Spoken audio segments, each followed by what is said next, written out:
Yeah, just a link. Just say that's live, inshallah.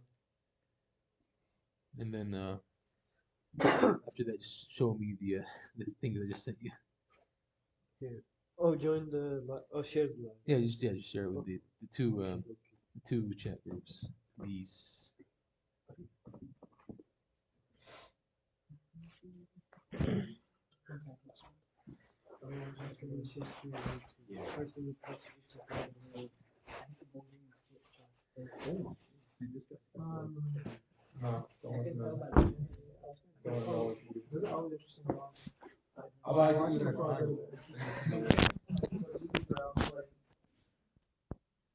The like history related, that was crazy.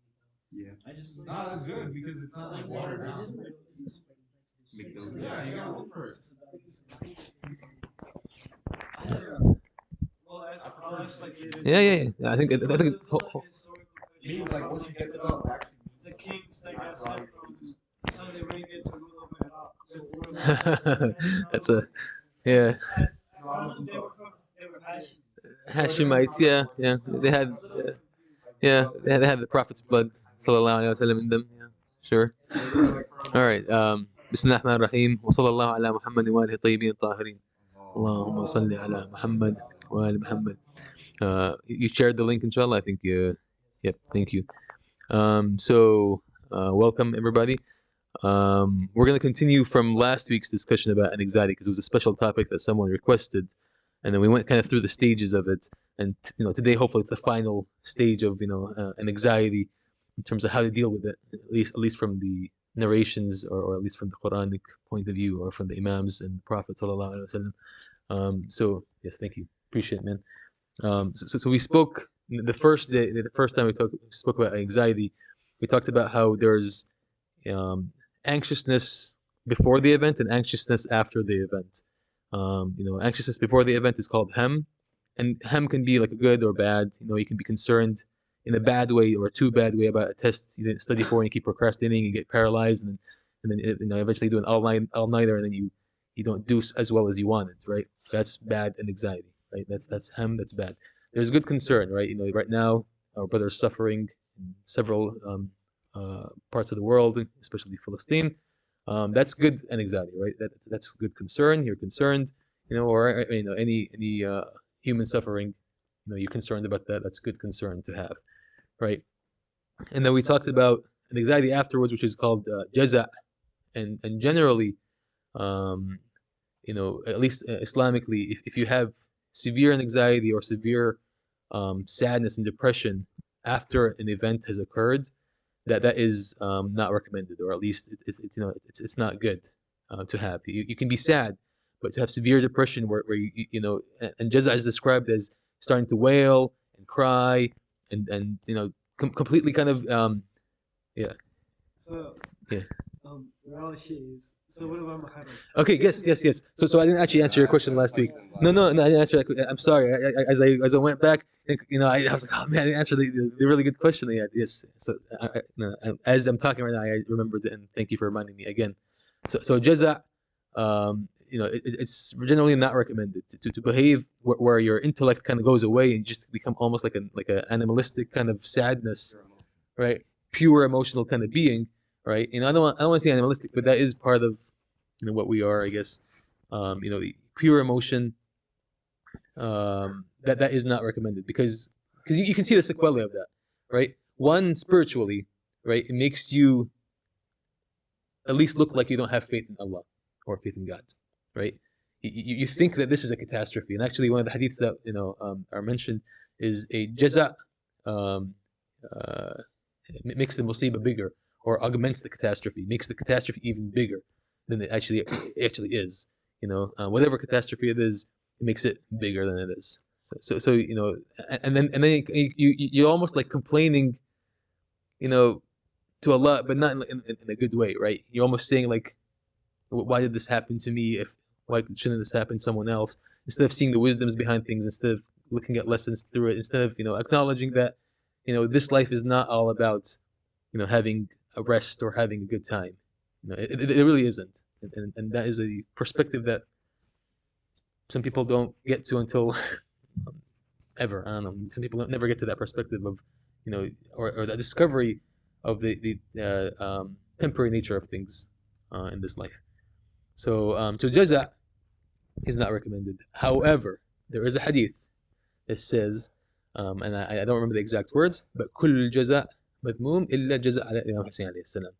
There's a, One of the things that also makes me think of is that these types of emotions, if they're for a specific reason, so I guess that's what because I think I've heard this hadith where Yeah. every but maybe it's like certain situations, like I don't know, like shortly after a parent's death. yeah. I think sometimes that might. So I'm talking like uncontrolled. So the way it was described is wailing and breaking things and crying, and people are hearing you, and that generally is not recommended, except the hadith says on Imam Hussein alayhi salam, and if people are not familiar, Imam Hussein alayhi salam is the grandson of the Prophet sallallahu alaihi wasallam. Unfortunately, for his stand for truth and justice, he was martyred in a very brutal way, and his family was martyred in a very brutal way, and they were paraded around, and these are all Muslims that were doing these things to each other, unfortunately. So because of how terrible that event is, the hadiths give an excuse for that, where it's where you can have this outlet of emotion for this particular event, and so we talked about jaza being bad in terms of with your relationship with Allah spiritually, but also even forget just spiritually, even psychologically and physically, right? You become in the states of what they call a self-fulfilling prophecy almost, right? That's what actually happens to you, right? You get into this depressive state where oh, things aren't working out, it's because I'm sad, and then it's like, oh man, things aren't working out, and it's because I'm sad, right? You just keep going in this this whirlpool, right? And you don't want that. You really don't want that. If you forget about God, you really don't want to be in that state, right? You have to do something. You have to do something about it. You have to move on. You have to look at things in perspective, learn the lessons, and keep going. So especially in anxiety after an event, learn the lessons, move on, right? That's kind of the short of it. So the ways to deal with it while you're actually in this anxious state, whether after or before. One of the hadiths from Prophet Muhammad sallallahu alaihi wasallam, من أكثر الاستغفار جعل الله له من كل هم فرجا من كل ضيق مخرجا. The Prophet sallallahu alaihi wasallam said, whoever seeks forgiveness in abundance, Allah will give him relief from every distress and an outlet from every source of anxiety. So it's Taking refuge in God. yeah, it's very interesting because it does make you review yourself, right? Not everything bad or anxiety causing is related to your actions. Let's make that clear first. It's not always your sins. Right? It's not always your sins that are causing all these bad things to happen, right? But it does get you closer, right? It does make you review yourself, right? It does make you review yourself and go like, okay, Ya Allah, I do seek forgiveness. And actually, even if you want to give even the meta level of things, right? I seek forgiveness for even thinking that maybe it was my sins that are causing me to, that are causing your anger to come upon me, right? Like, why would I think that Allah is always angry at me, right? Right? There's a wisdom behind it. So, astaghfirullah for even like thinking that there is some kind of punishment that's coming across because God is so petty that He's gonna be punishing me for things that I may be ignorant about or He's trying to teach me lessons, right? Like this like God with the whip, right? And unfortunately, that some other belief systems have. At least one branch of Judaism actually has this, where it's the God that is always angry at the people of Israel, always beating them up and sending them places, and um, Anybody can have that yeah, relationship with God. Yeah. And I think actually that's one of the interesting ideas of La ilaha illallah, where in our testament of faith we are negating other understandings of God and understanding God in a very specific way. Yeah. And so that la ilaha illallah, I mean there is no God but Allah. the God or Allah. Yeah. So the idea is that even the way that we understand God needs to constantly be reformed. Yeah, precisely. And that's also some of the wisdom. When people ask, why does Allah, Surah Al-Nasr, um, إذا جاء نصر الله والفتح ورأيت الناس يدخلون في دين الله أفواجا فسبح بحمد ربك واستغفر إنه كان توابا. Allah's talking to the Prophet, peace be upon his family, which we believe, is sinless, or at least, he's so protected from sin, and he's telling him, oh, seek forgiveness, right? Because the ladder towards God, the ladder of knowledge towards knowing God, is an infinite ladder, and you can always find these new wisdoms within that ladder. It's the same thing with the Imams, the same thing with all the prophets, right? When they seek forgiveness, right? It's almost like forgiveness for some of the ignorances they have, or some of the things that they may have not noticed, and it's like a higher level, right? And even you, actually, even you, if you compare yourself to other people, right? Other people that you maybe have less knowledge than you, right? Right. It's a kind of that same relationship, right? You're thinking about different things when you say, oh Allah, I seek forgiveness, right? Versus someone who says, oh Allah, I seek forgiveness for, like, drinking alcohol or something, right? So even that simple, small difference, you can see that you're asking for forgiveness is different than hers asking for forgiveness, or her asking for forgiveness. So that's one way, right? If you do that constantly, you will see ways out of whatever trouble you're in, or whatever anxieties are causing you, and then anxieties will resolve. Let's try and move through all these hadiths. There's only 3 of them, really. All right, the next solution, right? Rasulullah sallallahu alaihi wasallam قال لا حول ولا قوة إلا بالله فيه شفاء من 99 داء أدناها الهم. The Prophet, peace be upon his family, said, there is a remedy in the statement of there is no might or power except in Allah for 99 ailments, the least of them being an anxiety. So the statement of لا حول ولا قوة إلا بالله, right? We say that actually in prayer. We say that, right? When we say بحول الله وبقوته, right? We say with the or yeah, you say it exactly. But why would we say it, right? Like, have we ever thought about this statement? Like, حول حالة, right? Is causation, right? There's no causation, or قوة is power or willpower, yeah, without إلا بالله, except by Allah, right? So why do we say it like when someone like dies, or why do we say it as we're getting up from prostration in the prayer? But that statement is very, very comforting for me, because um, it makes you realize. Remember, you were talking about earlier about the things you can control. Yes. And so Yes. Yeah. it makes you feel comfort in the fact that it's not in the hands of others. It's not even in the hands of myself. It's in the hands of God, the merciful. And not, because the other side of the pendulum, right? One side of the pendulum is like, oh, everything I've done, it's all my sins, it's always my fault, right? The other side of the pendulum is, it's God's fault. God's doing this to me. It's always God. Oh, it's predestination. This person got hit by a car. God decided that he got hit by a car. It wasn't because the guy was drunk. It wasn't because the guy was walking, not in the crossing lane. It wasn't because the road was incorrect, right? It's because God decided this, right? No. God made causation and cause and effect, right? And the causes, you have to kind of think of wisdoms, right? So when you say la hawla quwwata illa billah, the caveat is, hopefully you've done your best, or at least you're thinking of, have I done my best, or have we done everything that we can in this situation? And la hawla wala quwwata illa billah. And after that, all might and all power and all causation is really in Allah's hands, ultimately. So one should not fall into the trap of predestination. That is not just. At least in the creed of the Ahlul Bayt alayhi salam, and essentially the Prophet, peace be upon his family, that is not justice. We believe God is just. So to say that we're predestined to things, all things, it is not just. Because then, any person that is destined for a bad life here, or bad choices here, and then ultimately what we believe is eternal, or long torment.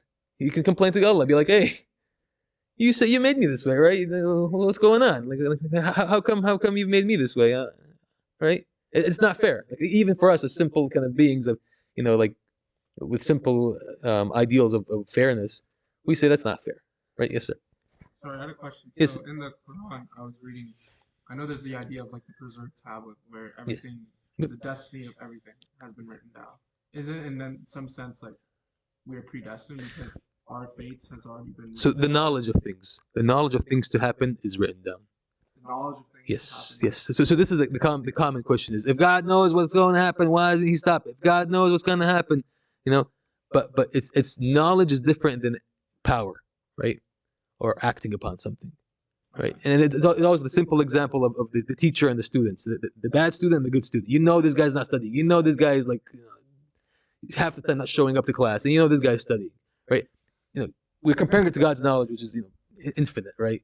But just the teacher with his limited knowledge can see this, this more than likely this is gonna pass the test at least 50%. He's gonna get at least 50% of the questions right. This one probably won't get 100%, right? You can see that. You can see that, based on, knowledge. So yeah. So that would be the answer to you. Is knowledge is independent of power, at least. Yes, sir. But then do you also believe that Allah is all powerful? Yes. So then we have both, right? Because if He knows that it is going to happen, and also Allah is that He's the emanator of all cause and effect, that He is the one who creates, right? Yes.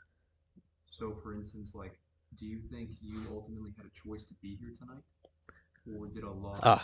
Yeah. So I did not have a choice to be in the sandbox, but I do have choices in the sandbox. So that's kind of the way I think of it. Is I'm in a sandbox. I have choices in the sandbox, but I did not have a choice to have two legs. And actually, one of the simple explanations that actually one of the imams, Imam Sadiq alayhi salam, actually gave for this is, show us. So he told him, the same guy asked the question. He's like, hey, is it predestination or is it free will? Which one is it? Is it this one or this one? He's like, lift up a leg, lift up the other leg. Right? So well, yeah, but he stays standing. So the philosophical question there is, right? Will he stay standing if he can lift both legs? There are some things you can control, or some things you can't. Yeah. That's the idea. So the sandbox. Does He control everything? No, well, So free. interesting question. So- What do you mean by control? I would think predestination would be the same as saying that Allah does control everything. Yeah, so we don't believe in predestination. So does that mean that you don't believe that Allah controls everything? So does he control every single thought? No, he doesn't have Yeah. control. Yeah, he can, but it's I like that. Yeah. He can, but It's just not just. It's just not. It's about this justice. Yeah, it's just not. At least with our knowledge. Or held accountable for Yeah. these things, Oh, so- I appreciate this. There are many Christian sects that believe in complete predestination. I didn't know that. I actually thought it was. Calvinists are a small minority. I think it's actually. But if you accept Christ, if you accept Christ, which is a choice, peace be upon him, right? Isn't that a choice? I'm confused. I'm so glad you said that because it's someone else saying it. Yeah. No, it's just for us. It's not just, and also it's not even like. I guess. It's like if you're born and then like your whole life, the actions you're committing is made by Allah. Then, like, what was the purpose of Allah creating you to begin with? You know. Takes all the fun out of it. Anyway, but I think that's even a deeper discussion we can go into. Like and inshallah we'll go into. It's the classic predestination versus free will. That's a classic. And for, I think like for the interest of like the subject. if you don't mind, just type it somewhere just so that we have it, because we can actually ask it maybe just at the end of everything. No, Just I'll probably be touching on it. yeah. No, I'll be touching on it like later. Like tonight, I'm talking about tonight. Yeah, inshallah. When Dr. Jafar comes and stuff, yeah, we'll go deeper into it. Yeah, but just make sure you write it down, because then we don't forget it. And, yeah. Okay. So I'll just go to the last one because I don't want to take your time. So la hawla wa quwwata illa billah. That phrase, it will help you out, especially if you think of the esoteric meaning, if you think of deeper meanings of it. Just not say it. So I like translating as there's no way. Hasn't. Yeah, way. Yeah. There's no how there's no way or power or will except God. Yeah. Or except by God, or except through God. Yeah. Yes. Hasn't. Yes. So we say that when we get up from from prayer. We say that when people pass away, when bad things happen, you'll hear it being repeated. But think about why. Why are we saying this? Why are we saying this? Right? We're affirming the power of God, but we're also affirming that have I done everything? Have I done the best? Are there other solutions to this before? Yeah, yeah, I agree. I agree. Okay. And it actually reminds me of almost like AA, like the Alcoholic Anonymous meetings, right? The higher power. It's like it gives you that higher power. All right, and then the last thing, which is I think an answer to the people that asked the question about anxiety. This is actually I love this hadith, and actually even recently it's actually helped me out.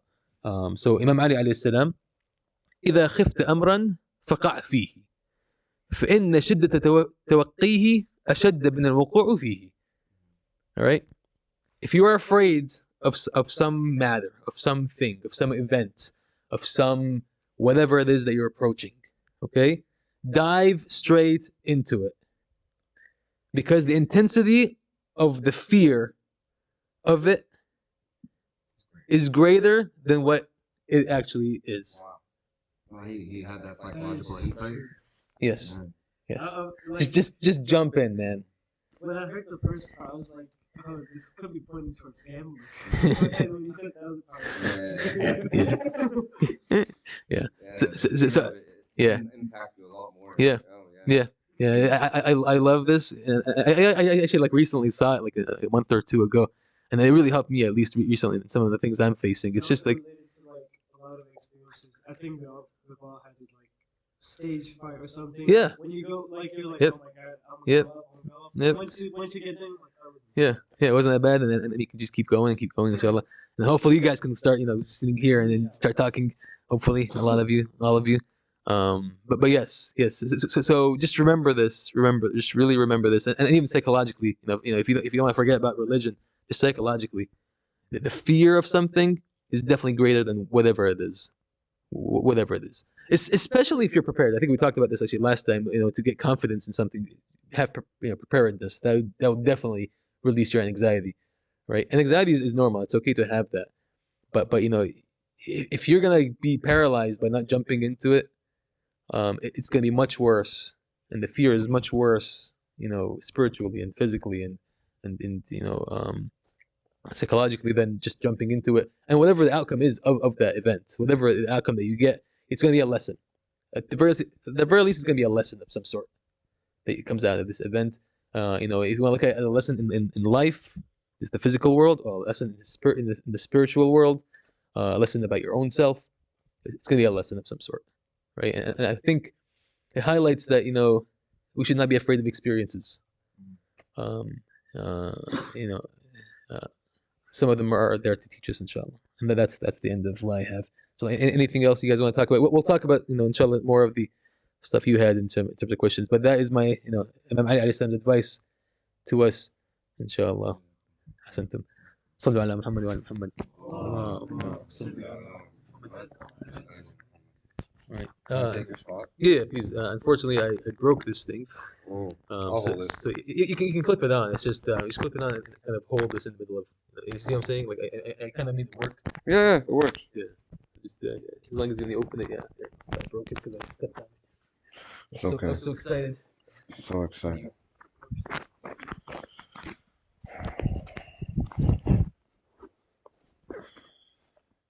Assalamu alaikum, everyone. So I recently been wanting to start. It started, I guess, this discussion about. Part 3. I guess part 3. We're gonna probably about immigration and citizenship, but I'm trying to focus on incorporating different aspects of it. So there's 4 main questions, and we're gonna delve into how to answer or understand these 4 questions, both like philosophically, and then take it in a very specific path in terms of building on our understandings of who we are in a very specific context in immigration and citizenship. First question, where am I?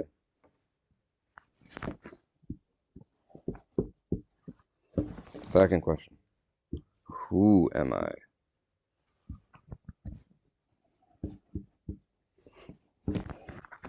Three, how did I get here?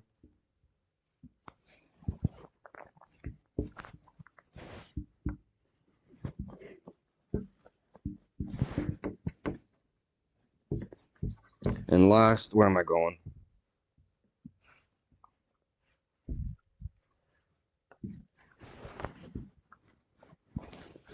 Sorry for the writing.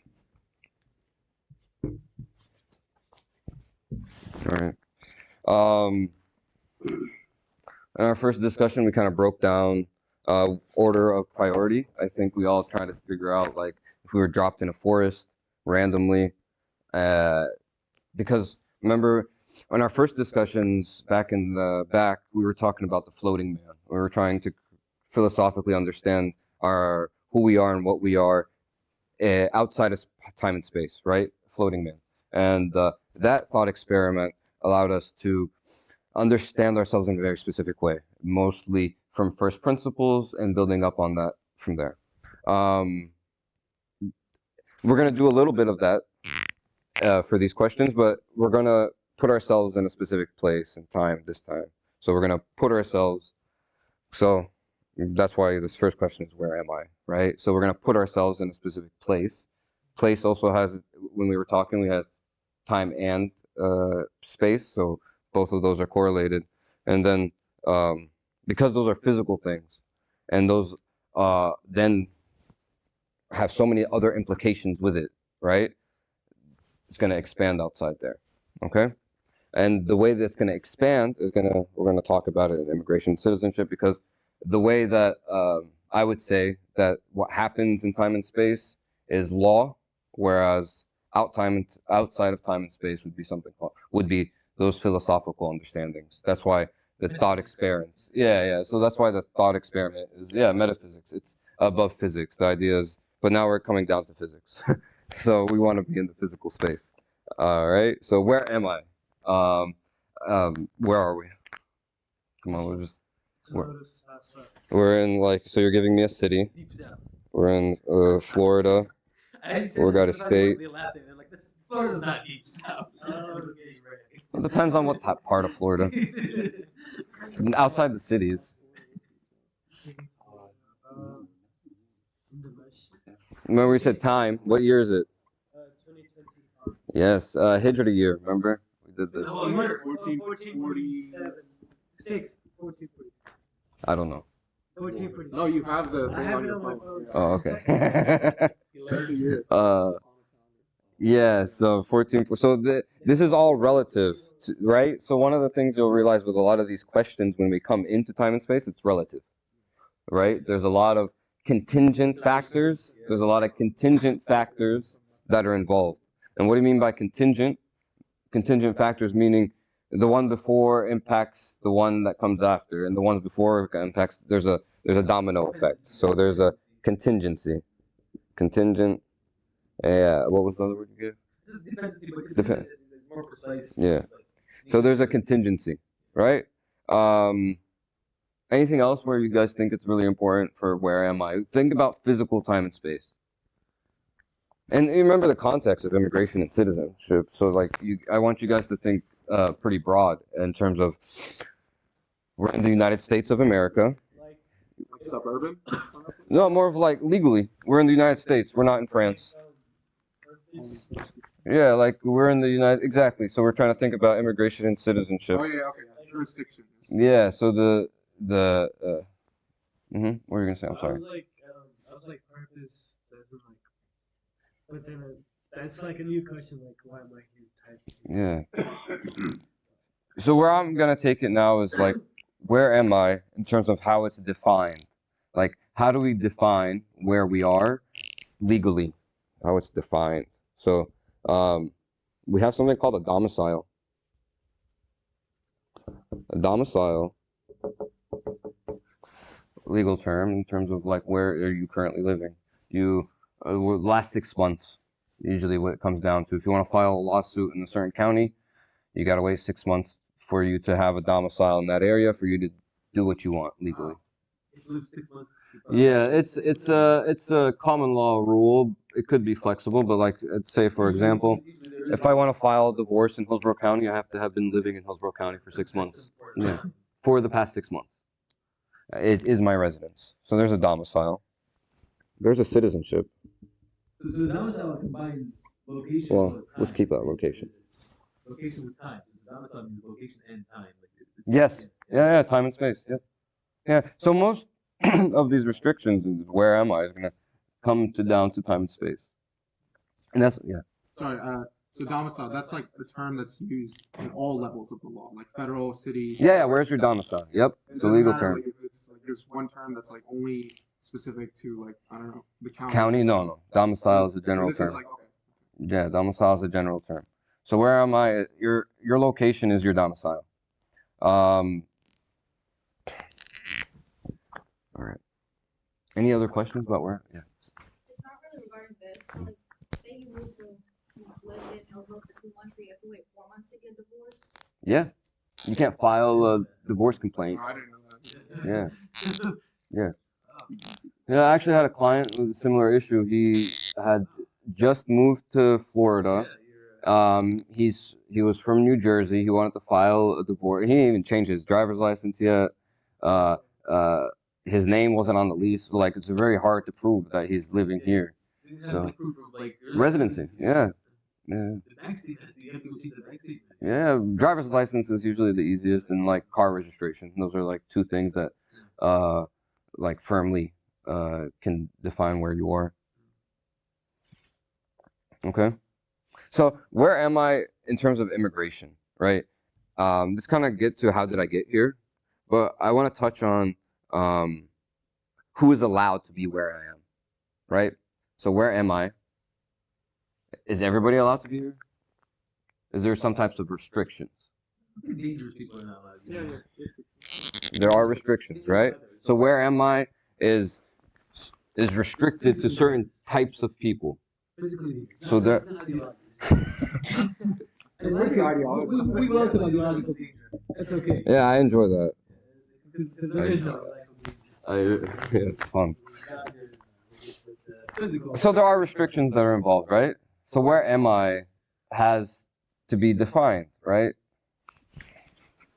So what are some of these restrictions? So you mentioned behavior. We're just causing harm. Well, we're trying to define what that is. Causing a certain type of behavior. So we're restricting behavior. We're restricting a type of behavior. Are we restricting anything else? Are we restricting ideology? No. So in this location, we're not restricting ideology. Oh, okay. So that's still behavior. What you're wearing. I'm gonna focus here right now for the masjid Thona Nasada in the city, and then we're gonna expand out. Well, first we're gonna start here in this masjid, and then we're gonna talk about Tampa, and then we're gonna talk about Florida, and then the United States. I don't know if like transportation, like how are you gonna get? Oh yeah. Yeah. So restrictions. Yeah. That's kind of like how did I get here? But like yeah, how. It's not imposed this restriction, but it is a. Like that's like what are we defining as restriction? Why? So the restrictions is us to like define restrictions, how we're restricting ourselves. So where am I is a specific place in time and space, right? Specific place. And I'm not the only one here, right? So there's other people. Okay. You're asking how did they get here, but the restrictions I'm referring to is just like who's allowed to be in this time and space. Who's allowed to be here. So you know there is behavioral restrictions. Do we have any other restrictions on who is allowed to be here? You said attire goes with behavior? Like Attire, yeah. How are you acting? Like what you're doing. So I'm gonna put ideology on here. I guess if your ideology is to hurt other people, Yeah. So one of the. It's actually funny. A lot of people find this question funny on the citizenship exam. Have you been a part of the Nazi Party? That's still on the citizenship exam. Oh, is it? Really? Yes. U.S. citizenship? Yes. So they ask about being a part of the Nazis. They also talk. So that's actually interesting. I wish I had brought like I should. Next time I'm gonna bring a citizenship application for you guys to look at. It's actually very interesting because there's the citizenship application is kind of split into two kind of sections. First, it's like biographical, like what is your name, address, family, just getting your biographical information. But then there's a set of yes/no questions, like about 60 of them. You have to say yes or no. Have you? Um, yeah, no. It's even weirder. No, have you ever? Were you ever a prison guard? Were you ever trained? Have you been a part of a guerrilla group? Have you ever laundered any money? Have you engaged in prostitution? Have you child trafficking? Weapons to children. There's a lot of these obscure questions, and that's what Nazi ideology is one of them as well. And also, you have to support the Constitution. So the ideology is included.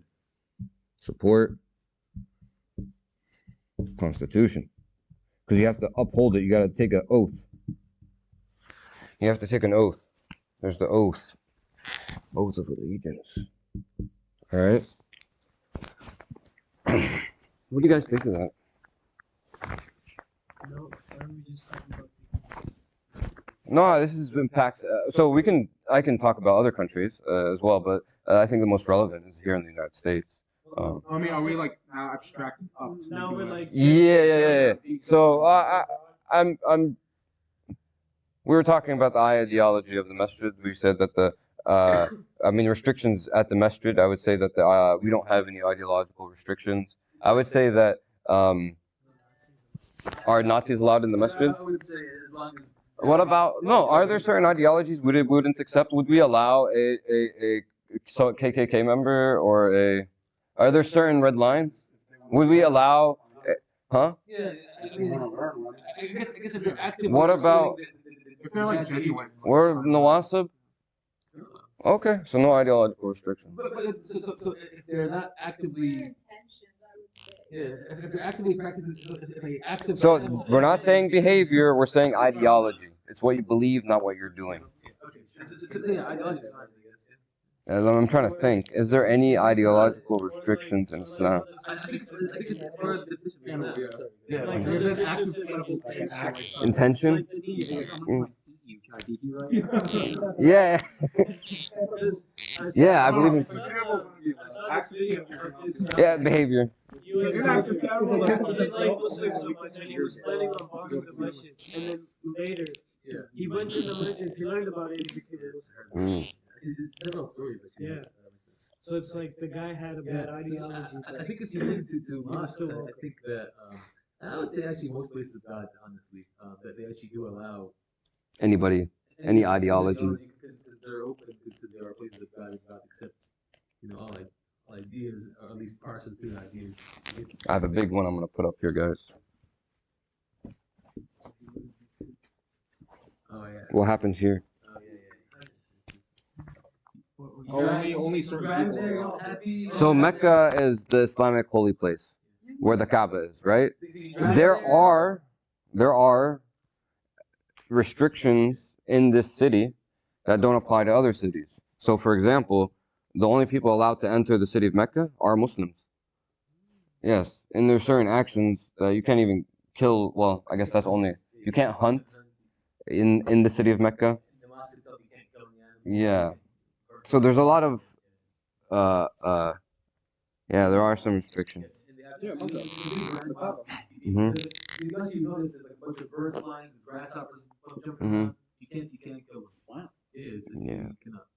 Same for Umrah? Like if you go. Yeah, if you're in that mosque, you cannot. In the Haram, like the big Oh, okay. area. Can't even Yeah. slap a mosquito. Yeah, not even that. Yeah. Get arrested. Well, no, you, No, these are ideological, like religious restrictions. Yeah, a kafara. Feed some needy people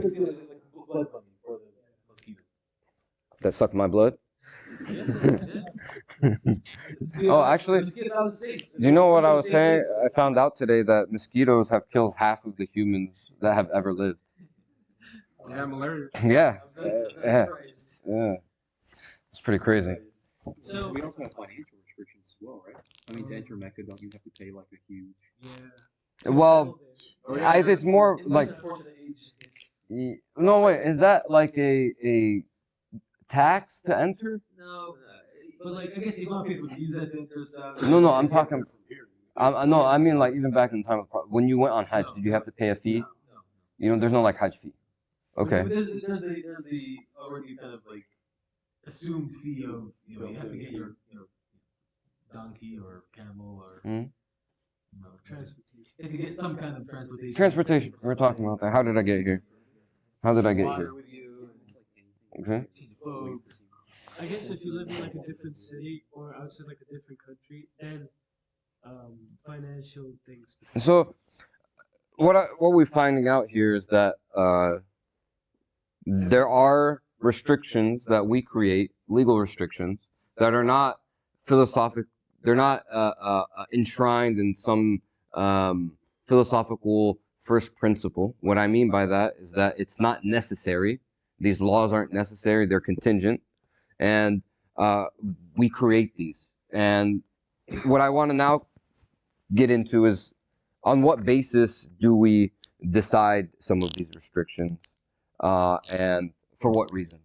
So we understood that in a place of worship, there are many ideological restrictions because you can think about it in terms of it wants different ideologies to come and interact, right? It wants because it's a place of ideology, it's a place of thought. Yeah, it's what it's in the business of it, and so let's think about the country, right? Let's think about the United States of America. We are all citizens here. We're all, proud to be here. We all benefit from being here. We're all immigrants here, right? We're not all Native American. We're all immigrants here at a certain time and space. Native American? 23 me says. Yeah. Your brothers. You didn't argue with DNA evidence? They mixed up your DNA with. Yeah, I got Who knows? Yeah, so in the United States, like I said, we're trying to understand on what we're a part of the system. We have immigration's a very big subject right now. The southern border has been fluid. So like what restrictions do you guys think are important for a nation, right? That's the question. So when we're trying to develop a system for human behavior that we're going to prescribe on people, what is a sound immigration system where when I'm thinking about who is in the area I am at, where I am, what is something that we should consider? Like I remember last week we were talking about immigration. You're like, oh, I don't like immigration at all. You brought up the city in the UK, Luton, where we got like Sharia districts, right? It's crazy. Yeah, it's completely changed. It's not even. What does that mean? It's not even England anymore. What does that mean? It's a whole different place. It's a whole different place. What changed? What changed? The people left. Wait, what changed? Was it behavior or ideology? You think the behavior changed and the ideology? I won't say some of the stuff, but it's bad. Yeah, I've been seeing it's been pushed out in the media a lot recently. Elon Musk's been pushing his agenda. Yeah, I understand what you mean. Yeah, I understand what you mean. I wouldn't want to be there either. So why do you think it's like that though? Immigrants. No, but so what is it? So okay, no. So the country at a certain point made a decision. So like even here, so like in the United States, why is the Republican Party able to blame Biden for what's going on, right? Because there's a decision being made. Because there's no king. No, there's a decision being made. There's a decision because there's a decision being made. This isn't just it doesn't have to be this way. There's a decision made. There was a policy. There was a certain ideology that was encouraged. So, and I would say that, for example, a lot of us might not like that. What is it that we don't like about it? What is it that we're trying to do for the place that we're at? Are we trying to preserve it? What are we trying to preserve? Culture. Okay. So let me put culture on here. That's a good one. Culture. That's the biggest. Culture. What is culture? It's how you live. Man, whenever I think of culture, I think of food. Yeah, You know? It's everything Yeah. encompassing how you live. Yeah, that's the first thing I think of. Because food, like, defines so much. It's like what represents you, Hmm. How you live. like the way you live, specific the things stuff you that eat. are like that relate only to like a group of people basically. I think culture has to do with like where am I? So because like the culture, like United States is not hegemonic in regards to culture. You go to Arkansas is different than New York City. It's different than LA. Well, We that's because of different people. but it's the culture is different. You can't get away with the stuff that they do in the in New England that in the South.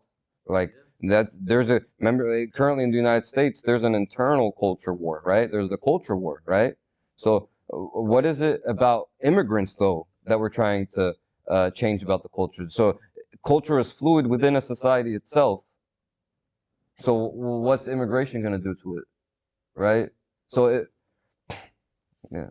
Are you limiting influence basically with immigration? So all I'm saying is that this idea of culture, if we're going to use it as an excuse to restrict immigration, how are we restricting culture change internally, right? So if you're willing to restrict, that's the fear actually. That's the concern, is that if you're going to restrict culture from outside, that means you're going to restrict culture from the inside. Because okay, so a country, there's many Supreme Court decisions that talk about immigration. One of like the main principles of a nation. So this is straight out of a Supreme Court case. A nation without borders is no nation at all, right? So we have a border, right? If a nation without like let's think about that for a second, just for a moment. A nation without a border is no nation at all. Have you seen like a physical border or just like Yeah, a border that it's restrictive. I guess like you're not defining it if you don't have some kind of. So you have to. So I just want us to talk about or think about this idea of a nation with no borders is no nation at all.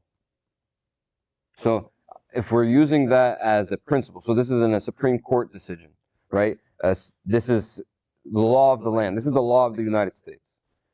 A nation without a border is not a nation at all. Okay, and we're trying to, it kind of takes us away from culture for a bit. It's just this concept of this restriction. If we're going to do it, if we're creating this border externally, right? We're going to create a border externally. And we have to, because that's what defines a nation. Are we also going to be creating borders internally? Can someone talk about borders internally? Like state borders? Won't that divide the nation? So we have states. Counties? So we restrict who, where am I? We don't restrict based off ideology, right? Yeah. So when you say like externally, do you mean like the people inside exert influence? No, like Mexicans can't come into the United States. Just whoever's this physical border. We have this physical border. You cannot come in unless you have proper authorization. Okay, so just restricting anyone from the outside trying to come in. Yeah, because the idea is that nation without a border is no nation at all. So if you want to be a country, if you want to have like let's also take this back spiritually for a second. Would like how is a nation defined in Islam? Oh, Allahu Akbar. I forgot to read my verse. And that brings me back. So let's put this on hold for a second. I'm gonna read some Quran real quick. Hey, assalamu alaikum. Yeah. أعوذ بالله من الشيطان الرجيم. أعوذ بالله من الشيطان الرجيم. يا أيها الذين آمنوا اجتنبوا كثيرا من الظن إن بعض الظن إثم ولا تجسسوا ولا يغتب بعضكم بعضا أن يحب أحدكم أن يأكل لحم أخيه ميتا فكرهتموه واتقوا الله إن الله تواب رحيم يا أيها الناس إنا خلقناكم من ذكر وأنثى وجعلناكم شعوبا وقبائل لتعارفوا إن أكرمكم عند الله أتقاكم إن الله عليم خبير قالت الأعراب آمنا قل لم تؤمنوا ولكن قولوا أسلمنا ولما يدخل الإيمان في قلوبكم وإن تطيعوا الله ورسوله لا يلتكم من أعمالكم شيئا إن الله غفور رحيم إنما المؤمنون الذين آمنوا بالله ورسوله ثم لم يرتابوا وجاهدوا بأموالهم وأنفسهم في سبيل الله أولئك هم الصادقون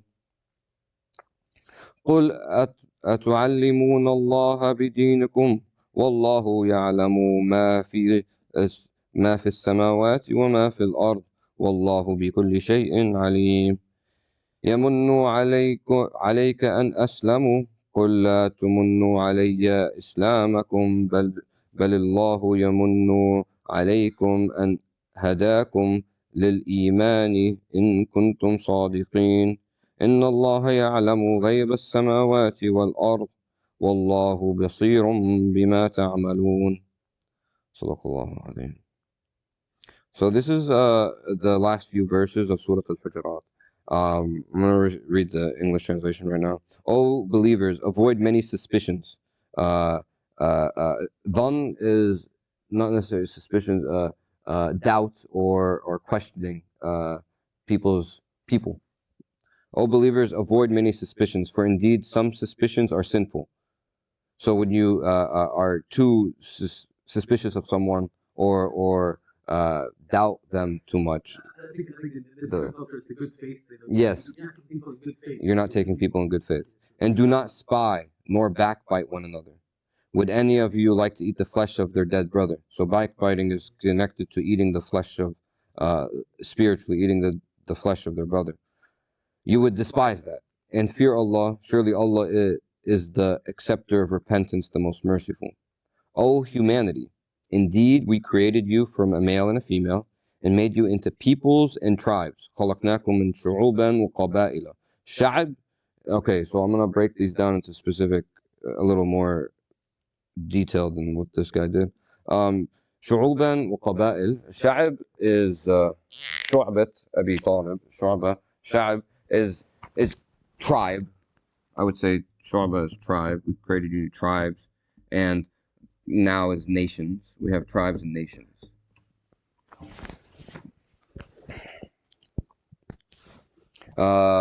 So that you may get to know one another. Surely the most noble of you in the sight of Allah is the most righteous among you. Allah is truly all-knowing, all-aware. So again, this verse is trying to say, yeah, you guys are in different tribes and nations, but these are not really, this is just so you guys can get to know each other.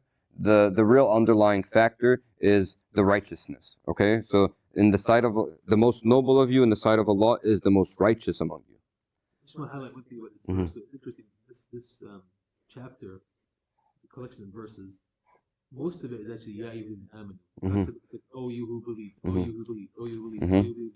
Don't be suspicious. Don't backbite. Don't call each other names. When it gets to this about the tribes and nations and who has the most favor in God, it says, oh people. Yeah, Ayyuhan Nas. And actually, yeah.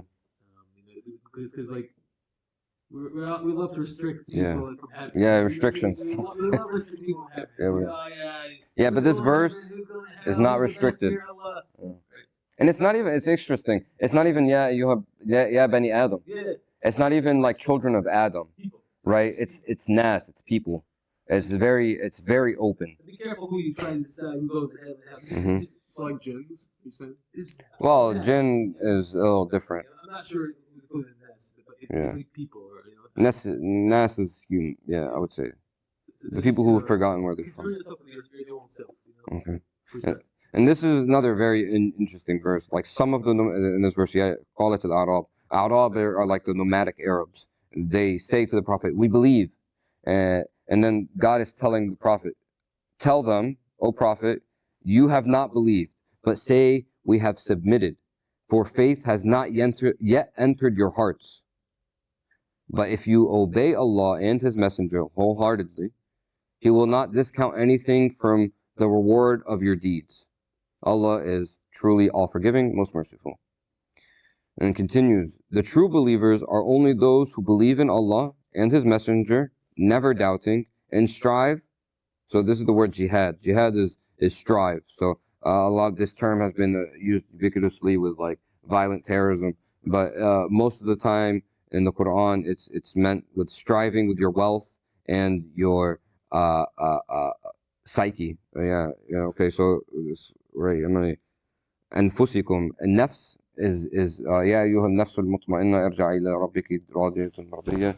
Nafs is like we talked about. We were breaking up who I am. We talked about in Islam, the human is composed of 4 parts. We are composed of a body, a soul, a aql, a mind, and a nafs, which is defined not as a psyche. Psyche, id, and ego, all encompassing. The idea of the psyche is like personally who I am. Like, what is my personality? Do you inform Allah of your faith when Allah already knows whatever's in the heavens or whatever's in the earth? And Allah has perfect knowledge of all things. So, you don't need to announce your faith. It's not something you need to be telling people. It's something that Allah knows. You don't need to keep announcing it. And then, because, this verses are about like, as a favor to you. They regard their acceptance of Islam as a favor to you. Tell them, O Prophet, do not regard your Islam or you following this path as a favor to me. And the Prophet, like, this isn't a favor to me as Muhammad. Rather, it is Allah God has done you a favor by trying to guide you to faith, if indeed you are faithful, right? Surely Allah knows the unseen of the heavens and the earth, and Allah is all-seeing of what you do. So I really like Salawat. Can we do Allah Salawat? Allahumma salli ala Muhammad wa ali Muhammad. So I think the question I segued into this that made me think of this verse and I wanted to read it was like spiritually in the law of God, how does God restrict or define our borders, right? I would say that the physical borders none exist, right? In the actually. I'm not going to talk about that because I might be wrong.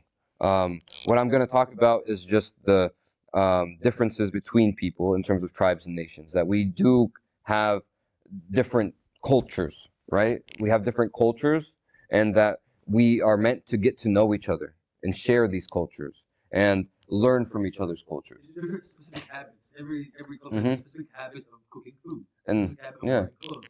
and like in the term ta'arafu, urf is like it's not just ilm where you're knowing something. It's like becoming a part of it.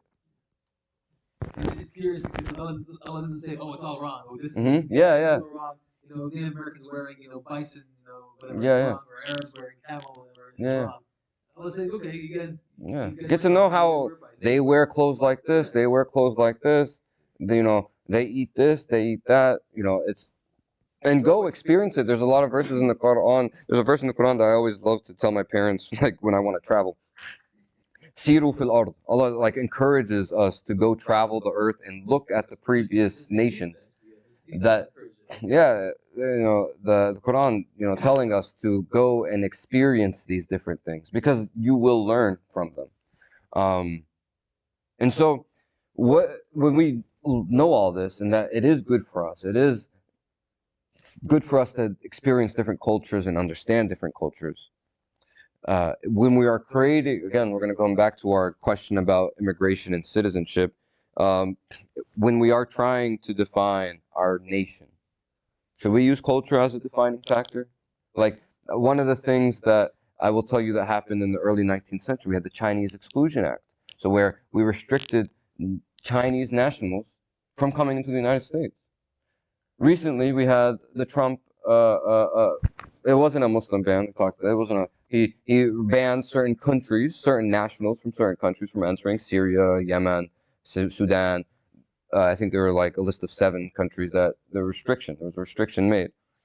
So there are restrictions that we make, and what I want to try to encourage is try to get out of you is like, what kind of restrictions would you guys like? What do you think restrictions should be like, right? We all immigrated here in different ways, right? And so, you know, what kind of system do you think is best for human life? Like, So are we like acting as if we're policymakers? yes, yes. Put yourself as the decision maker, right? If this is your decision to make. Diet restrictions. You think diet restrictions are important? You have to be a certain like weight. You're gonna put people on Ozempic. Maybe not Ozempic, but I would limit how many donuts they eat. Okay. You think that is prudent law? Yes. All right. I think This is coming from the doctor. Good thing you guys don't run the country. I think and people might not agree with this, but I think it should be very closed. On what basis? Closed as in like the people, the citizens that it has, like just focus on that. Like America is very open. Mhm. Like America doesn't have its own like nationality, I guess. So everybody's there. There's a lot of mix of different nations. Yes. So it should That's be interesting that very, you brought that up. Why? What is that a good thing or a bad thing?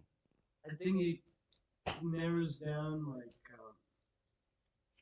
bigger issues. So I would say that the United States is different than like France or than Germany in regards to like a historic national identity, and I think that has a lot to do with slavery and the history of slavery in the United States. But any other restrictions? So you tell me a type of restriction. So you're just saying in general.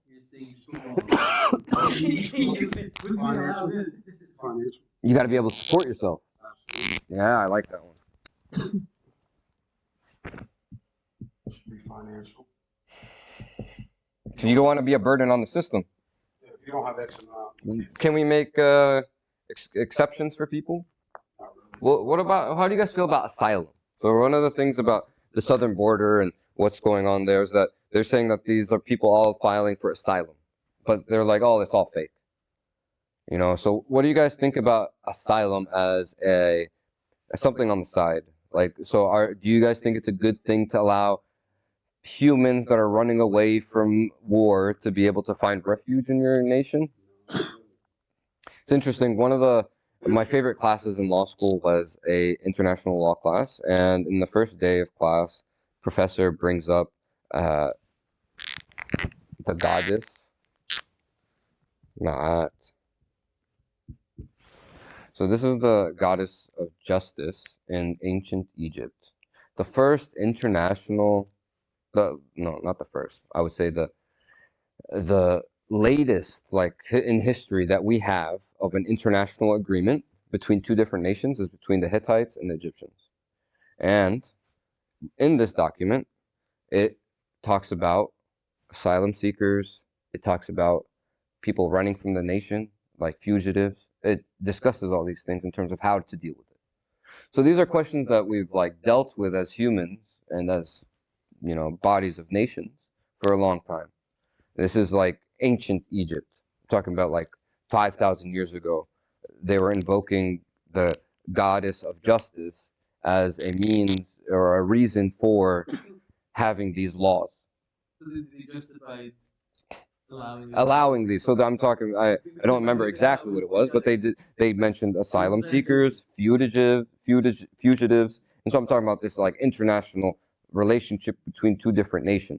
So when you accept asylum seekers, it's not necessarily just a nation's issue. It's also a lot of international relations is involved. There's Geneva Convention. So what is the definition of an asylum seeker? How is it defined? So that is all comes up into situation. So How about like ability to provide? so that's kind of financial. No, That's financial. provide as in, like Say produce. like Produce in the country. you're being useful to your country. Okay. Doing a job or any community, Yeah. like anything. So can we? Anybody interested in sharing their immigrant experience? So I guess I'll talk about someone in history. Let's bring up Albert Einstein, right? He's an immigrant to the United States and one of the greatest influences on this country, right? How did he come to this country? Anybody know? On what basis was he allowed to enter? If he came on a boat, they could have just sent him back. He was allowed to enter. On what? World War II, right? So it could have been. Was it asylum seeker? That's a good question. He was exceptional. He was like. You're almost there. You're almost there. So there is, yeah. So there's a visa called the Extraordinary Ability Visa, and on that basis, he was allowed to come in. He was, because of his academic writings and his accomplishments. So I'm sure everybody agrees with that type of immigration. It's something that I work very closely with. That is my prime area of immigration practice, is working with people with extraordinary ability. But like I will tell you, there's a lot of different ways. So my immigration spiel about this is there's 4 main ways to immigrate to the United States. There's employment, investment, family, and humanitarian. Those are the 4 ways of coming to the United States, right? Legally, right? And staying, having status, not just living. Because there's a lot of people undocumented living their whole lives, like 30, like live and die, like crazy, live and die, never having a social security number, right? And it happens. But those are the 4 main ways of immigrating to the United States. And the vast majority, and this is something I am advocating against, is that most of the people who immigrate to the United States is family-based. It's family-based. So why is that though? What is the history of the United States that made it so that the lawmakers and policymakers decided this was because again, all these things are contingent. They don't have to be this way. So people decided for it to be. Yeah, go ahead. Sorry, just to clarify. So like when you say family, it's like basically you're saying, oh, there's families. Yeah. So family. So family is first. So you can sibling, first relation, sibling, parent, spouse. Immediate family, right? Yeah, child. First level. That's the biggest, Yeah, so out of, I was just looking at this, I have it on my LinkedIn. I just put up a post about it. I think out of 600,000 immigrants a year, for family, it's about 400. Oh wow. Yeah, yeah. Because I always thought it was like economic reason. No, so employment is only about 150, less. Now, let me get my statistics right, but it's a significantly less, and it's one of the things let's talk about. I don't think it's prudent for a nation to do that. Like personally, I know I'm going to talk about my immigrant experience in a second, but I'm just going to give you guys that little piece of information. Let me just go to my page real quick.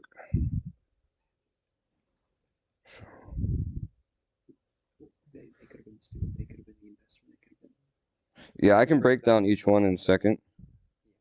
Yeah, I've never noticed a family. I've seen people leave their family. Yeah, I got it right. 140,000 employment visas, 480,000 family visas annually.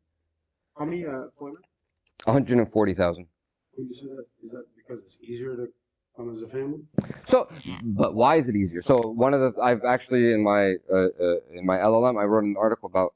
So it's only easier if we compare it to other countries. So Canada, Australia, New Zealand, the UK, their employment restrictions are a lot less. So for example, Canada, It's a very easy point system, and so does Australia. You have a bachelor's degree, you don't have a criminal record, you can get a job, or you have a job offer, you can come immigrate to Canada, right? Much more difficult to immigrate to the United States because they made it more difficult. That's the whole thing I'm trying to say, is that what is the best? Difficult to go to Canada. No, it's much easier to come to Canada if you're doing employment based. I have clients that are thinking about leaving the United States to go to Canada because it's easier. No, Canada is much easier. If you're doing family based, it's easier in America.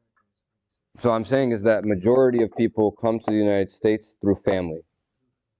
Because you only. Yeah, but I guess our question But why? is it easier? Like, is the U.S. immigration system easier? Yes, that's what I'm trying to say. Because there's 400,000, they make it easier. Why are they making it easier? Why? What? Why?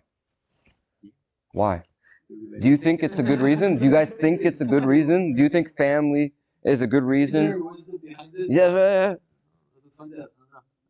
What would you guys do? Based on just because someone's brother? Yeah, siblings, parents, spouse, child. Huh? And that's all they get. Yeah, no, I'm telling you. And it takes a long time. It takes about 15 years for your sibling to come to the United States. And it's still easier. And it's more people come. More people apply to that way. More people enter that way. And then what's So there's a limit of how many visas that are issued every year. So the U.S. has a certain restriction, and so there's a priority date. And so there's like a, yeah. No. No, but I'm pretty sure a lot of people come this way. You don't. I don't know why someone would allow that. Anybody for it? It's ridiculous. I mean, to a certain extent, like something that contextualizes this is like the U.S. is one of the only Western countries that currently has a rising population. Yeah. Like population. It's very true. So I would say family, particularly, is a great way to like keep net immigration, so we keep growing. Yeah. The country, but it is helping us too. It is helping, but a more lax employment path. Yes, would be. like student like. Yeah, employment. The student would be under employment. Like Donald Trump threw out there, like anybody with a college degree should be getting a green card. Like that's huge. That's huge. That would be amazing. But you got to do something about this. I guess so if immigrants are in the country and then they had a child, you want the parents to stay with the child. What's the citizenship? No, but a child can't file for a parent till they're. So let me bring up this story. So my immigration story is pretty simple. My parents came here and I was born here and I stayed. So, but I guess my parents' immigration is the story is that they remained so they overstayed a visitor visa and had 3 children, anchor babies, I guess. Well, yeah, anchor babies. I'll tell you my cousin's experience is it's crazier than mine. I have Assalamu alaikum, brother. I'm doing well. Alhamdulillah. So my cousins, for example, my aunt gave birth to them in the United States. They lived their entire lives in the United Arab Emirates, came back in high school, went to college here, and anchor babies in that term, but one's a doctor, graduated from UCF, worked, did his residency at Cleveland Clinic, did a fellowship at Harvard, and currently working at a UF University in Jacksonville.